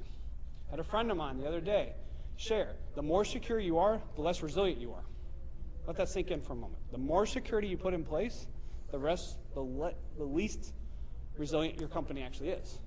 And what that means is the harder I make it is, the less likelihood you can recover from something. You're going to be down because you put so many controls in place that you can't get back up when you fall down. We won't spend a lot of this. Some of you have seen this. This came from Elevate Security. I think it's actually been removed. But this goes into, we have to be aware of all these things as professionals. Our employees have to be aware of all these things. We've talked about phishing today. We've talked about cloud a little bit. We've talked about data handling, I just mentioned, internet browsing, etc. I want to spend a little bit of moment just on physical and video conferencing. Video conferencing became imperative after this massive thing that happened in, let's just say, the early 2020s, 2021. Everyone was sent home. Some of these employees have never taken a laptop home. Some of these employees have never logged into their corporate network from home. Some of these employees don't even know what the term VPN means. I was woken up at 1:30 in the morning because they couldn't reach their application. I asked them, did they connect to the VPN? What is that? We failed that employee. Secondly, video conferencing. What's behind you right now? It has welcome on this whiteboard. This whiteboard might not have welcome on it when I have my screen on. It might have an IP address. It might have a sales account number or license count. Even better, it might be my 3-year-old son running around in his underwear. He's not 3 anymore, he's actually 9. But does your employees think about what's behind them when they're focused? We've talked about that in another session. You don't think. You sit down, I'm going to spend 5 minutes here. An hour later, you look at the clock. An hour can go by with a lot of data sitting behind you on a recording, especially if you leave the bridge. Let's just say I left a Google Meet open and changed tabs. Hate Google for that, because you don't know that you left a Meet open and you just moved to another tab and it's been watching your entire screen. Little things like that. Physical security, we're all in the South. We joked about today social engineering. I walk with a clipboard, a vest, a ladder, or a few other things. I'm going anywhere I want to go. Hate to admit it because we're kind of being recorded, but if I pretend to know what I'm doing or that I need to be there, I'm 9 times out of 10 not stopped. I may or may not have snuck into a college football game, into a box, moved boxes, got up an elevator. I may or may not have been on the public side of a very large resort in Nassau that I ended up on a slide that has some sharks above my head just because I pretend like I should be somewhere. I may or may not have slid into a hotel room that wasn't mine before by just asking the janitorial staff to let me back in because I left my key just to see if I could. But that's all hypothetical. That's evil fleetest. That's not me. We've all seen this image. And if you haven't seen this image, you're going to see this image now. I say security culture, you immediately pave a nice, beautiful policy, procedure. You fluff out some nice memes, good training material, but you never socialized it. So until I'd make my road tour and go sit down with the help desk, what is your pain points? How do you get your job done? Going back to my statistic earlier, 67% of employees admitted that they bypassed the policy and control just to get their job done. That's that dirt path. That's that dirt path. So what we need to do? We need to build the right path. What does that right path start with? Me and you. I greet you when you walk in the door with a smile. I check on you with emotional integrity. I ask for your opinion and I actually listen to your opinion. Best analogy I've got for policy writing. First day of school, your kindergartner walks into the room. She goes, Chris, What's their class rules going to be? Chris says no hitting. Great. Next, we have, let's just pick on Brian. Brian says, we'll get in line. Okay? Gary says, no spitting. Okay? We write that on the board. We already know what the class rules are going to be for the year, but I just empowered my class to tell me what the class rules are going to be. I'm the teacher. I already know what my class rules are going to be. But those 3 students feel like they just got empowered. They got to state the class rules for the week. But did those rules change year over year? Nominally. But what did I just do? I built a culture where these students now feel like I listen to them. Change the student to your HR professional, your marketing, your sales. What did you just do? You built rapport. You built a reputation of knowing your no and having yes. Yes is a complete sentence. No is a complete sentence. But it starts with building a very strong culture by building the right path. So, I admitted this a little bit ago, but this is an ideology. We have intellect. Say it again. We have intellect. But what do we also have? Emotions. My computer knows how to process a 1 and 0. It doesn't have a bad day. It doesn't care if it's snowing, if it's raining. It's going to process the 1 and 0 until someone else tells it to do something else it's not supposed to. That's where your injections come in. But on a good day, the computer, if I type in A, it's going to put an A. If I say Shift A, it's going to put a capital A. It doesn't know what an A is. It knows the ASCII characters or the hex behind it, but it's going to continue to put that input in there. We have to continue to present this to our executives that way, that first bullet point or that first thing. Executive support has to be established from the top down that it's okay to make mistakes. It's how you respond to that mistake. I want you to click on the phishing email, but I want you to report it. You just heard me say, I want you to click on the phishing email because if I don't know that it's in my environment and it's sitting dormant, I'm at risk. I should trust my controls, both technical and human controls. And if I can't, I failed you. I'll say it again, I failed you if I can't trust my email gateway to stop it or you to report it. That's why phishing simulations are important, and I hate them. Because at least they're teaching you to report. I don't care what your click rate is. I really don't. As an executive, a leader, I kind of do. But as a professional, as a person, 10% just means you had a hard fish. 1% means it said, this is a fish, don't click me. Funny story, I put a fish out once, and I still had a click rate. I told them not to click, and they still clicked. I'd click it. Continuing with that, I see you as a human. I see you as a peer. You add value. I want to make sure that you can do your job, and I want you to do it as effectively and as safe as possible. I want to remind you to see something, say something. We talk about this all the time. I want you to stop and assess.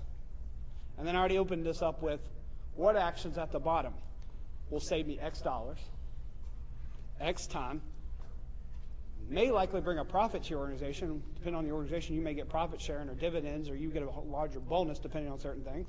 Ultimately, I'm a little more lenient when I trust you to trust me, and when I trust me to trust you. Like, it's all a trust thing. It's all about trust. So again, organizations still need technical and administrative controls, but we also need to educate, trust, and rely on the human elements of security. Here's that investment question I asked. Look at your XY axis. Technology investments skyrocket. People, flatline. This is purely looking at cost. I'm not even saying cost. Time and energy is just fine. Invite someone to your staff meeting. Do a day in the life. Let them see what you're doing. That investment goes a long way when they know what you're doing. Previous life, we did SOC tours. We let our users come in. We put them in our war room. We walked them through the entire stack we had and how they would interact with it as a user. The important part is they got to see how they would interact as a user. This is what my error message looks like. This is what my block message looks like. This is the branding of my alerts. If you see anything else, it's not us. And they're like, oh. And I told my boss, I felt like that would go well, but that went much better than I thought it would, because now they knew the branding, they knew the verbiage, and they knew what the stuff would look like if we shared something with them. And I'm getting close on time, so I'll keep going. So, I shared with a few of you at lunch, and I'll share it again here.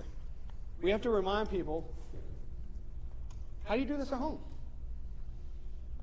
How do you know to open your front door? How do you know when it's safe to give information over the phone, via email? Is it from formal education? Is it from the School of Hard Knocks? Did you physically burn your hand on top of the stove so you don't touch it anymore? Or the kerosene heater, like me?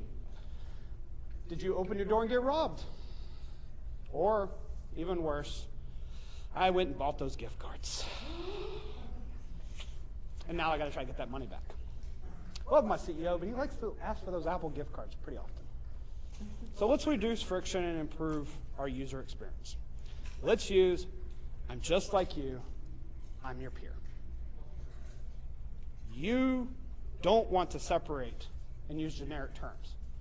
We want inclusion in your organization. We want to stop using the term weakest link. My peer fell for this. My colleague fell for this. This reduces friction. I tell people, talk to them like you would talk to your grandmother. Some of you are going to say, I yell at my grandmother because she keeps clicking. It's a different conversation. So it's called about talk to them like someone you love, you care, and you want to support. That's what I mean by that statement. I'm going to forgive my grandmother for calling me at 2 a.m. because she clicked on something. First off, I'm asking why she's not sleeping. She says, I can't sleep anymore. That's a whole different story. But I want them to call me. I want them to text me. I want them to stop and assess it. If they don't call me, ask a peer, ask a friend, ask someone else around them. Food for thoughts. We won't go too much in it, but I'll just lead the last one here. Organizations should embrace human-centric security to better protect themselves from cyber threats. And lastly here, before I go to my final slide, technology is inherently neutral. It's up to us to use it in a way that is more responsible, inclusive, sustainable, enabling, and ethical. If you want to find me, I advise some of you know me already, I'm very active on socials. I put food for thought messages around this topic out Monday through Friday, 360 some days a year. I also put a lot of posts out to be human-centric. I was telling a few people earlier, this entire week, I put a post that led up to this talk. Most of this talk are in tweets right now, or on LinkedIn. This entire talk has been spread out across messages this entire week because I want you to see it. I want you to hear it. I want you to think about it. Those food for thoughts are great ways to start your staff meetings, to start your stand-ups. It's a what if, and it can be as simple as, what do you think about something? How would you handle this? Where would you start? And the last challenge I'll give to most of you, because I think the human-centric, all of you should go back to your security awareness officer, manager, and say, let's schedule a tabletop, but let's let it be a security awareness tabletop. Let's bring marketing to the table. Let's bring HR to the table. Bring IT last to the table, and you give an inject of the BEC, the ACH transfer, social engineering call, and you do your tabletop with a human focus versus a technology focus. And with that, I'll conclude and I'll open it up for questions.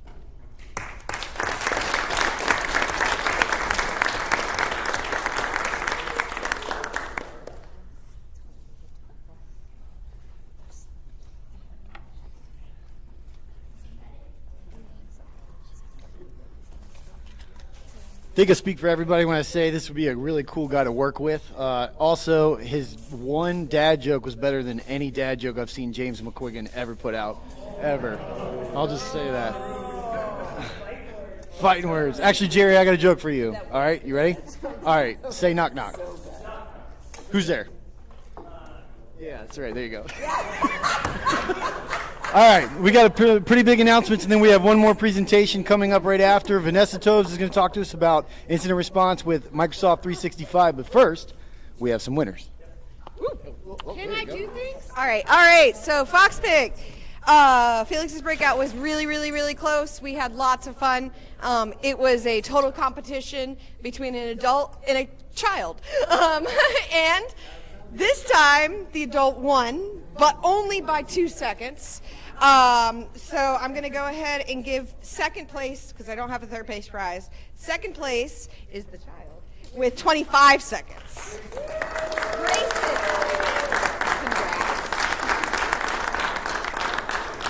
He just put GJA, so I know. That's why I didn't know. And then first place, separated by 2 seconds, with 23 seconds and 16 milliseconds, would be FedEx. Come on up. And he gets the specialty 10-year light up badge. We have another one of these for first place for tomorrow at B-Sides Charleston. And we hope you guys join us at Charleston B-Sides tomorrow. And Foxpick will be a lot of fun. Thank you guys for playing again. I gotta say, this was really, really fun. I've been picking locks for, I don't know, 19 years. 3 years. He was giving me a really hard time. I mean, it was a total competition. It was. And I am so proud how good he is, because he gives me a lot of hard time to actually win. So, well deserved, man. I had so much fun playing with him, and it's been an honor. Aw, well, thank you. Thank you, guys. And we hope you guys are at B-Sides tomorrow, B-Sides Charleston, I can't say words. And on to the next talk, whoever it is. Here you go. Thank you, thank you.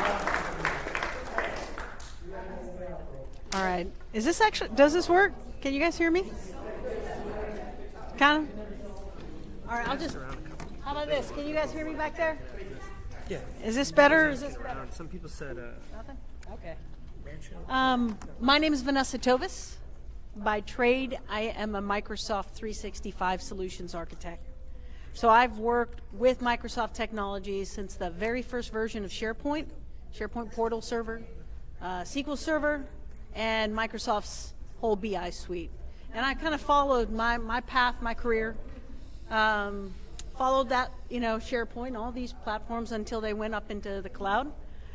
4 years ago, I stopped being a day-to-day architect. And I did that because after taking so many companies and migrating them into the cloud, I could not believe how they weren't taking security seriously, right? Big organizations. So I went to work for Druva. Druva's a data protection company, but beyond that, it's a data security company. And what I love is that I get to educate people. In fact, this year I get to have my first non-architect-like session at Microsoft Ignite. And it's really talking to the architects, the partners about the life cycle of an attack and the type of information that's going to be needed, right? So when I first started with Druva, this was not an everyday occurrence, right? This is basically a rundown of what happened to typical customers. What was affected. It is almost an everyday occurrence now for our customer base. So when, we were talking about, what was his name? The last guy that was here. Yes, the human element. When I think of a ransomware attack, I think, right, so we have a protocol. If you're invited to get on these calls with a customer going through an active one, there's a protocol of who can speak, because it's highly sensitive. There's a lot of stuff going on. So one of our customers that I was involved with actually had an attack. I got on the call, passive listener, and I have a sound now to a ransomware attack. And that was the shaking of his hands as he was clicking the keyboard. That's the sound for me when I think of what it sounds like, right? So this is an everyday occurrence. And what people don't know about Microsoft's ecosystem is that they're telling everyone what the threats are to that ecosystem. All right, now I think they're up to maybe 40% of the tenants are finally, they're on MFA. Holy crap. Only 40%. They're trying to get maybe it's 60. I think it could be 60. Of course they want 100%. But with regards to the data, people don't understand what's happening to the data, especially like the pairing. What does it mean for organizations to have like 16% of these attacks, that are have a pairing of exfiltration and encryption? What does that mean when they're going through a recovery? What does it mean that now I believe the adversary in the middle, that's up like 200%. So if you guys in the security world, if you haven't read this, and you'd be surprised how many Microsoft admins have not read this. It is a blueprint to what you should expect, what you could expect. Right, so read the Digital Defense Report. I don't get paid for Microsoft, but I really should, because I tell people, I'm like, the reality is there's a lot of data in here about what to expect. The only reason why backup is now one of the 5 fundamental practices of security is because Microsoft finally has a backup product, right?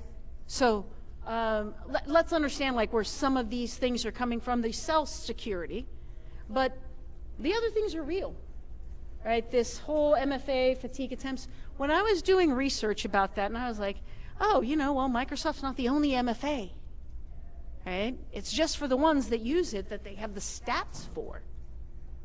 The adversary in the middle, when I was reading about adversary in the middle, I called our team, our engineering lead, and I said, all right, let's talk about our tokens.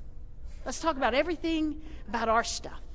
I want to know what happens, where's the data? Like, I know that we use refresh tokens, right? So there's the job of security now, especially when it comes to Microsoft, has to really also stem for anyone that touches the tenant, right, touches the data.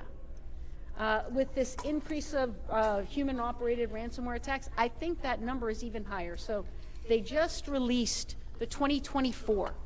So this is now the 5th year this Digital Defense Report is out.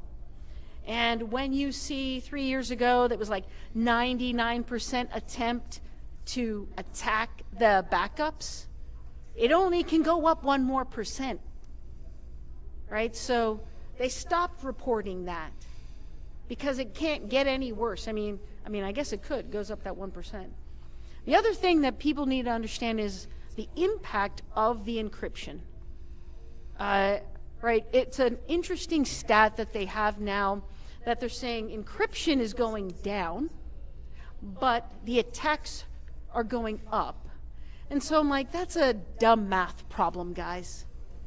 You can say that you're getting 33% decrease in the number of files encrypted as part of a ransomware attack, but the reality is when you quadrupled the number of attacks, it's the same thing. There's still an upward trend of encryption. So you kind of have to read through some of these things to understand the impacts of this. All right, so when I talk about, I oftentimes get on a call and I work for a backup company and I get to represent what customers do with 365. So I talk to our engineering team and I'm like, no, we don't need that feature. What we need is this feature. I just did that for our Enter ID backup.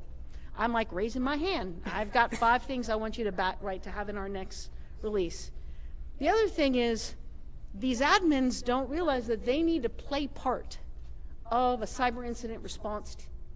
Right? They need to know what is expected, know what is going to occur in these incident response. As you guys are running through a cyber incident, the admins have access to a lot of information, but they have to be prepared to give you that information before it's needed. Right? So what I mean by that is, when we talk about, I'll kind of skip through this particular one.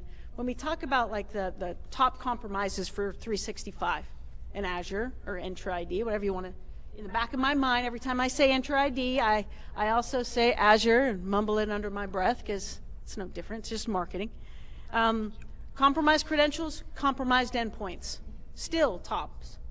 Right? The main attack vectors, admin accounts still. You know, even with our backup, we have a protocol. Companies love SSO. You know, so you challenge companies to say, you should probably not have necessarily SSO for your backup. I want to challenge you to tell me why you want SSO. Or you need a fail-safe. You know, you need an account that doesn't have SSO. Because SSO has opened the door to exfiltration for ServiceNow, opened the door to deletions, encryptions, corruptions, right? For 365, it's opened the door because of the bad practice of identity management in 365, in Entra ID. So even when you talk to vendors, as security individuals, you must also say anyone that connects into the tenant must also have elevated security. You need to tell me what you're going to do in case of a ransomware attack. So one of the reasons why, you know, when we first started, when I first started, there was a requirement for global admin. I'm like, no way. Why would you want global admin? You need to do a better job of your architecture of your platform, because I, as an admin, would never want to give an unmonitored account global admin.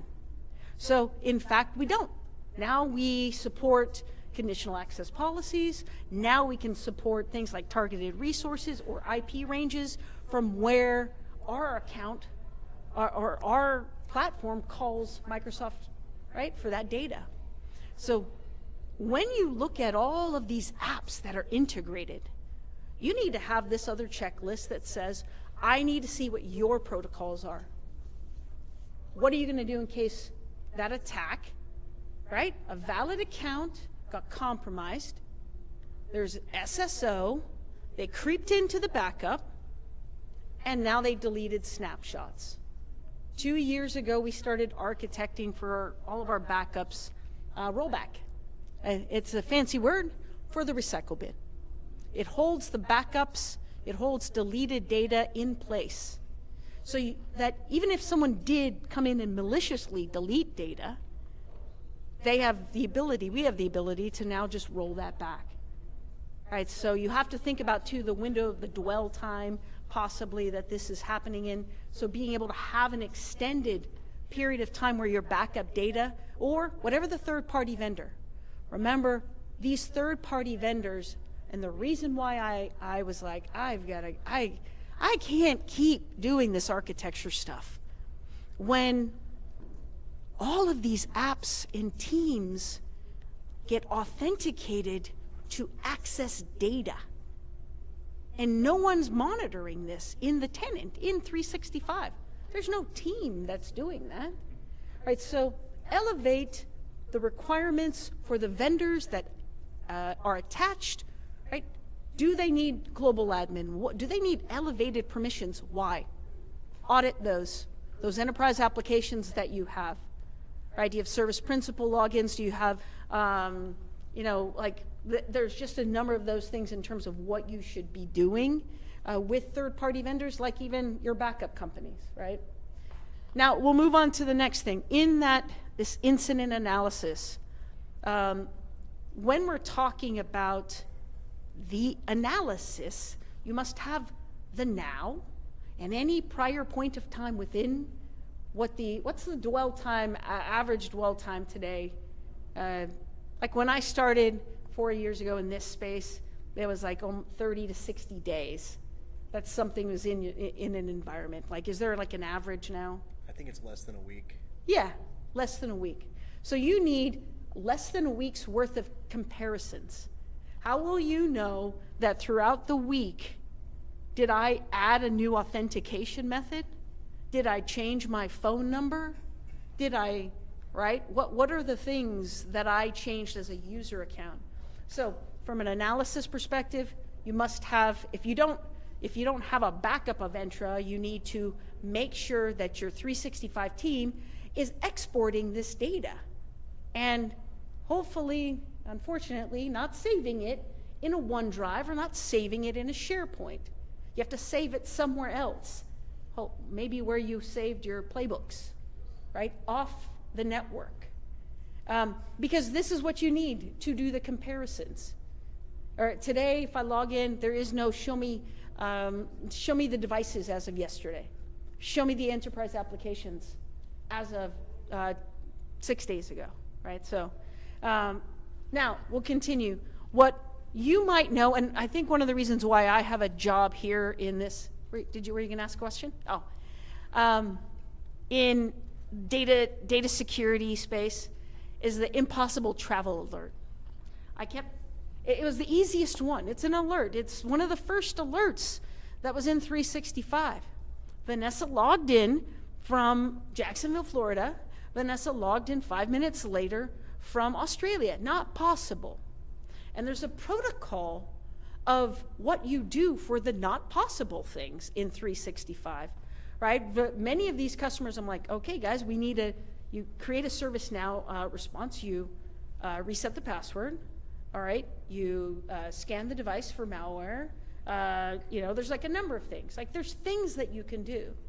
That's people. What you don't have in 365 that you need is the change of data. So the change of data is I wasn't encrypted, or I was a 1 meg file, and I have an average of a 1 meg lifespan, and then all of a sudden I'm 4 times the size. That's a change of data, right? This is where it's also hard for Microsoft, because Microsoft has only one point of time of data. They might have version history, but they don't have the historics to do the analysis, and they're not doing it in that way, right? That files are now encrypted. There's a model.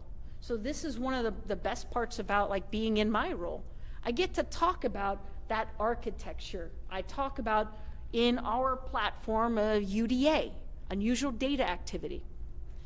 All right, Vanessa walked in. I'm a document. I walk in. I put my keys on the table. I put my laptop down, and I go straight. And that's what I've done for 99% of the time. But one day I walk in and I go right, and I go in the kitchen. That is a flag. That is a flag where data is concerned, right? So I might be sneaky. I might be a criminal, and I might be sneaky out there.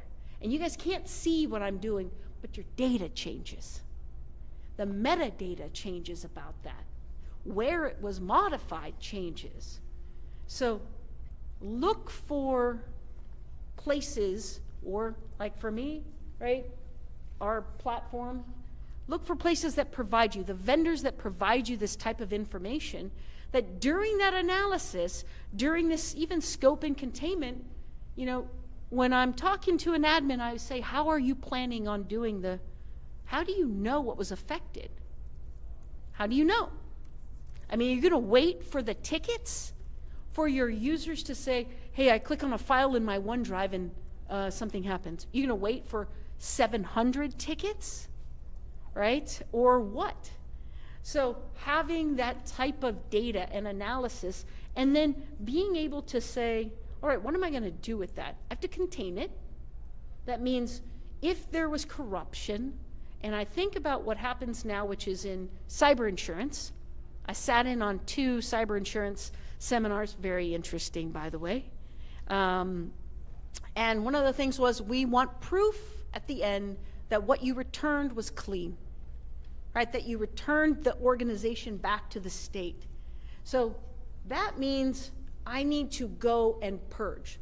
What is different about Microsoft 365, OneDrive, and SharePoint, unlike a laptop or desktop, that if I had to replace if I had to replace this file on my laptop, I take a backup and I replace it. There's no footprint of anything else. OneDrive has 500 default versions. In the library, SharePoint default 500 versions, right? So someone should go in there, has to go in there and clean that out first. They have to go clean it. They either delete the site, or depending on the amount that was affected, restore it to a new account. You have to have a practice of understanding what is the policy that you're going to do about a OneDrive, or about a SharePoint, or the 5 SharePoint sites that are associated to a team, and that you've been able to identify that there's unusual data. There's encryption, right? What are we going to do before? Because we can't go and recover, we have to clean. So you need that file level detail for some awesome PowerShell guy, take that file and they need to purge that stuff out. And this is called evidence, right? The answers are 32 sites. The evidence, UDA or some unusual data, right? The model of the metadata has changed over a period of 17 days, and then this is encrypted, or right? So the answers and evidence that you require, and then the remediation. This is like one of the most important things, is that I work for a backup company, so we do this, right? Granular recovery. We have so many use cases. Someone wants to download an entire mailbox and all of the online archive. Sure, PST, here you go, whatever you want. I mean, every single use case. But now you have to think about the recovery of this data and that pairing. Remember at the beginning of what Microsoft is saying is happening, that last year 16% of encrypted files were also exfiltrated, all right? And that's going up, and by the way, is the first thing I look for in this year's. And I take about a week to read through that digital defense report and kind of like, sit with it. But that number has continued to go up. The methods of encryption, as we know, you guys know, it's not always to gain access to the data. It's very much so disruptive action. There is a difference between sensitive data and time-sensitive data. All right? What I know, because I've built so many solutions, I have migrated companies out of collaboration platforms and legal teams and moved them in, and gave them amazing processes, but guess what? The contracts are still in 365. They're in SharePoint. Now we've invested in all this awesome stuff, but now there's like this sprinkling of encryption over time. And that begins to make your backups and that point of time recovery, right? 7 days, 6 days. So if I had a project, so any of you guys, maybe if you're any consultants in here? Great. You guys have a statement of work that's due Monday, and I recover your data a week old. That's time sensitive. That means I'm going to give it to you Saturday, and you've got to figure out what you're going to do. That has a potential financial impact. That's a small, simple example. We had a customer who lost the lease of their building because the legal contracts had that contract in. The lease renewal needed to be in by Monday, and guess what? They got the data back. They couldn't remember what the hell they changed. They were working on it. They missed the renewal date. They lost the lease on this place that they had invested. So sometimes it's not about someone wanting money. Right? So when you're thinking about the recovery of time-sensitive data, and you need to know this. This is why it's also important for you to have conversations with the architects, the solution developers, and say, what the hell are you building in here?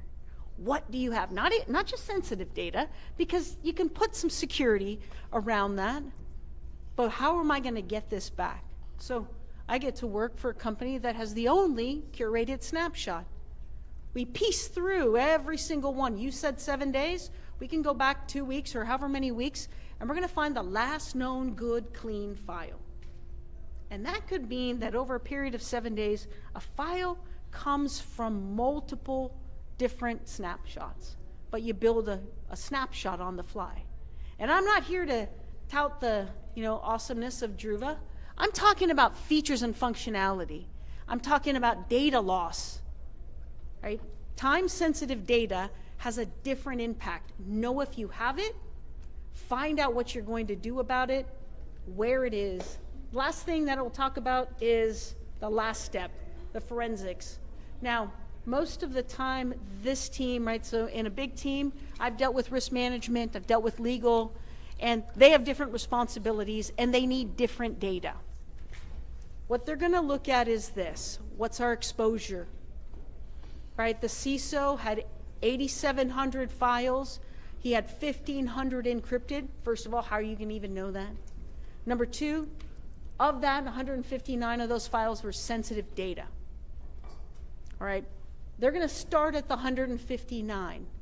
But you need to know how you're going to get them there, because we're talking about saving time, right? And getting everyone back to day-to-day, back to normal, and so on. So you don't need to do that one. So, all right, that's it. Any questions about Microsoft 365 or how awesome it is? Right? Yeah, just kidding. I don't own any stock in Microsoft, so no questions? All right, that's it.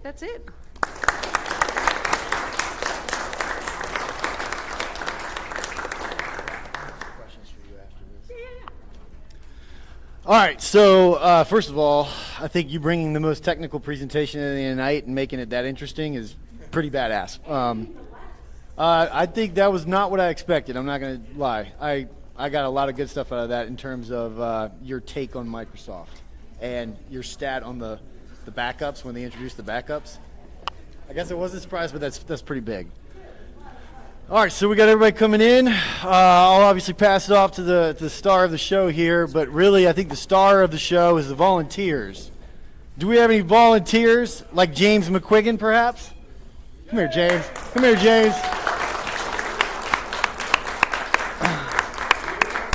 Oh, man. No, only disappointing part was not being able to go see Track 2 tonight and see all the wonderful speakers there. I heard some great things. For everyone that camped out in here tonight, really enjoyed the questions and the engagement. The speakers tonight just blew my mind. Man, just like the overlap of some of the topics, but also the connectedness. A lot of focus on the human element. I don't know about you, James, over on your side, but... Did you? We definitely got some good stories over here. But seriously, I want to just take a quick minute. Is Will Singleton in here? Where's Will Singleton? Is Will in here? Will Singleton's not here. Did he make it? I didn't see him. Okay. I want to say, Will Singleton, if you're listening, man, he introduced me to Jerry many years ago, back when we were both just like kind of leaves floating in the wind. And I'm very grateful to Will for introducing me to one of my favorite people in the world. And I want to thank you, Jerry, for sticking with it, man, waking up with us every morning and kind of waking us up, I think, most mornings. I think your commitment to this is not an easy decision every day, man. And big kudos to your family, your kids and your wife for supporting you wherever they are. Are they still here? All right. So I'm going to bow out. I just want to thank you for this opportunity. Anything that you need moving forward, man, I'm in. I hope many more of you volunteer as part of this moving forward. I know a lot of you guys would consider this like your family, your cyber family, and this is like your primary. What's up, man? I have not seen you yet. Heck yeah. All right, so anyways, I just want to thank you all, and if I didn't get a chance to meet you tonight, again, please feel free to reach out and connect, because I definitely consider you all friends. So I'll give it away to the star here. All right.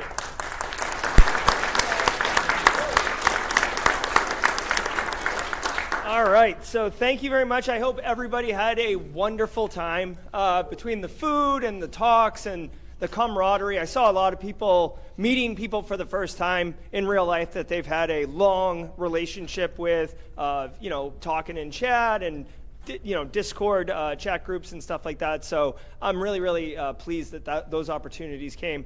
If you traveled, which I know many of you did, some from Las Vegas, there were some people here from Seattle, Sean, somewhere in here, right? I know people traveled long distance. It's not easy. I know Charleston does have an international airport, but if you went through it, you know it's not, right? So genuinely, from the bottom of my heart, my wife and my kids, like, we really, really appreciate all y'all coming and then signing up for the talks. There's so many volunteers, so many people wanting to help. It really is just an absolute stunner of like how impressive this community is and how just wonderful you guys all are. Christina Palika, 30-second notice, gave a talk. Right? Shout out to DJ Bisek and Casually Joseph, who basically were glued to the AV. Thank you, thank you. Of course, Joe Hudson, if you were track 1, you know he was busting his hump all day, making the moves. James McQuigg in track 2. Yeah, James did a back pocket talk out of nowhere and like busted my chops doing some light crowd work on me during his talk. Just a couple programming notes. We had the Lockpick champion. FedEx. My son came in second. I will tell you, FedEx, Grayson had it for pretty much the whole night, and FedEx was getting all sweaty, and then he went hard right there at the tail end, so it was very competitive. Yeah.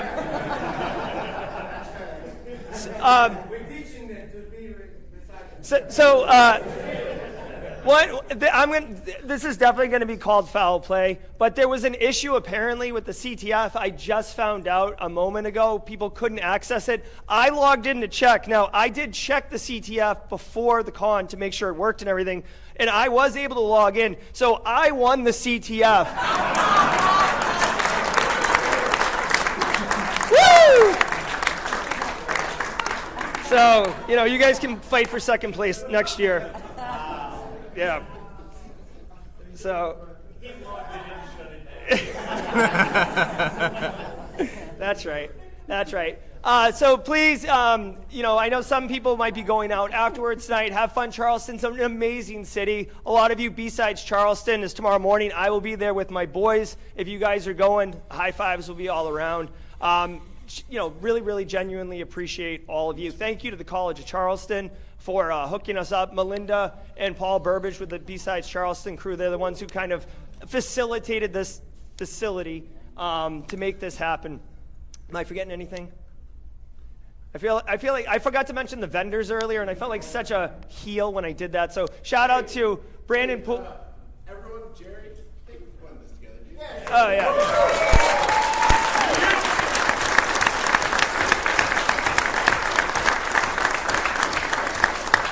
Thank you. Yeah, it's. I say it all the time. It's an absolute honor to serve and do Simply Cyber and be able to get up every morning with y'all. It's really a treat. It's not work. It's cool.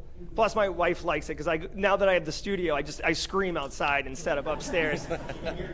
Yeah, I don't know. She might be able to. She'll confirm or deny whether she can hear me from inside. But yeah, no, it's an absolute pleasure. I hope that I feel like this works successfully. I'm getting a lot of positive feedback. We'll send out a survey maybe next week to get some feedback from you guys. Be honest. We'd like to make this the best experience for everybody. We will be doing it again next year. All right. I am talking with Anti-Siphon about potentially setting up training beforehand. So this was kind of the training wheels kicking the tires. Let's feel it out. Make sure the core group of us gets it the way we want it. And then we'll expand, maybe go a couple days like FedEx wants, and just be able to set it up and continue to crush it. Basically grow it the way Simply Cyber grew, right? If you watch the early shows, it was kind of janky, right? So, all right, and with that, I'll close Simply CyberCon 2024. Thank you, all of you, and I really am so grateful. Thank you.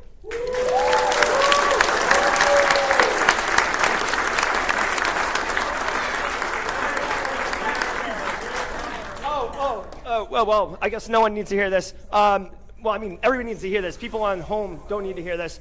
If you want to come down, FedEx, we're going to do another group photo because James McQuiggan couldn't be in it, and a couple people showed up late. So if you'd like to be in the group photo, FedEx has got his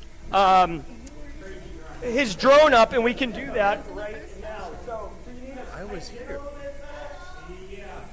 Where did they take it? Oh, we were all sitting here. Oh, that counts. Yeah. Okay. I was just here. All right, let's bring. This team want to be in charge of that flag. Do we want to? You can end the stream.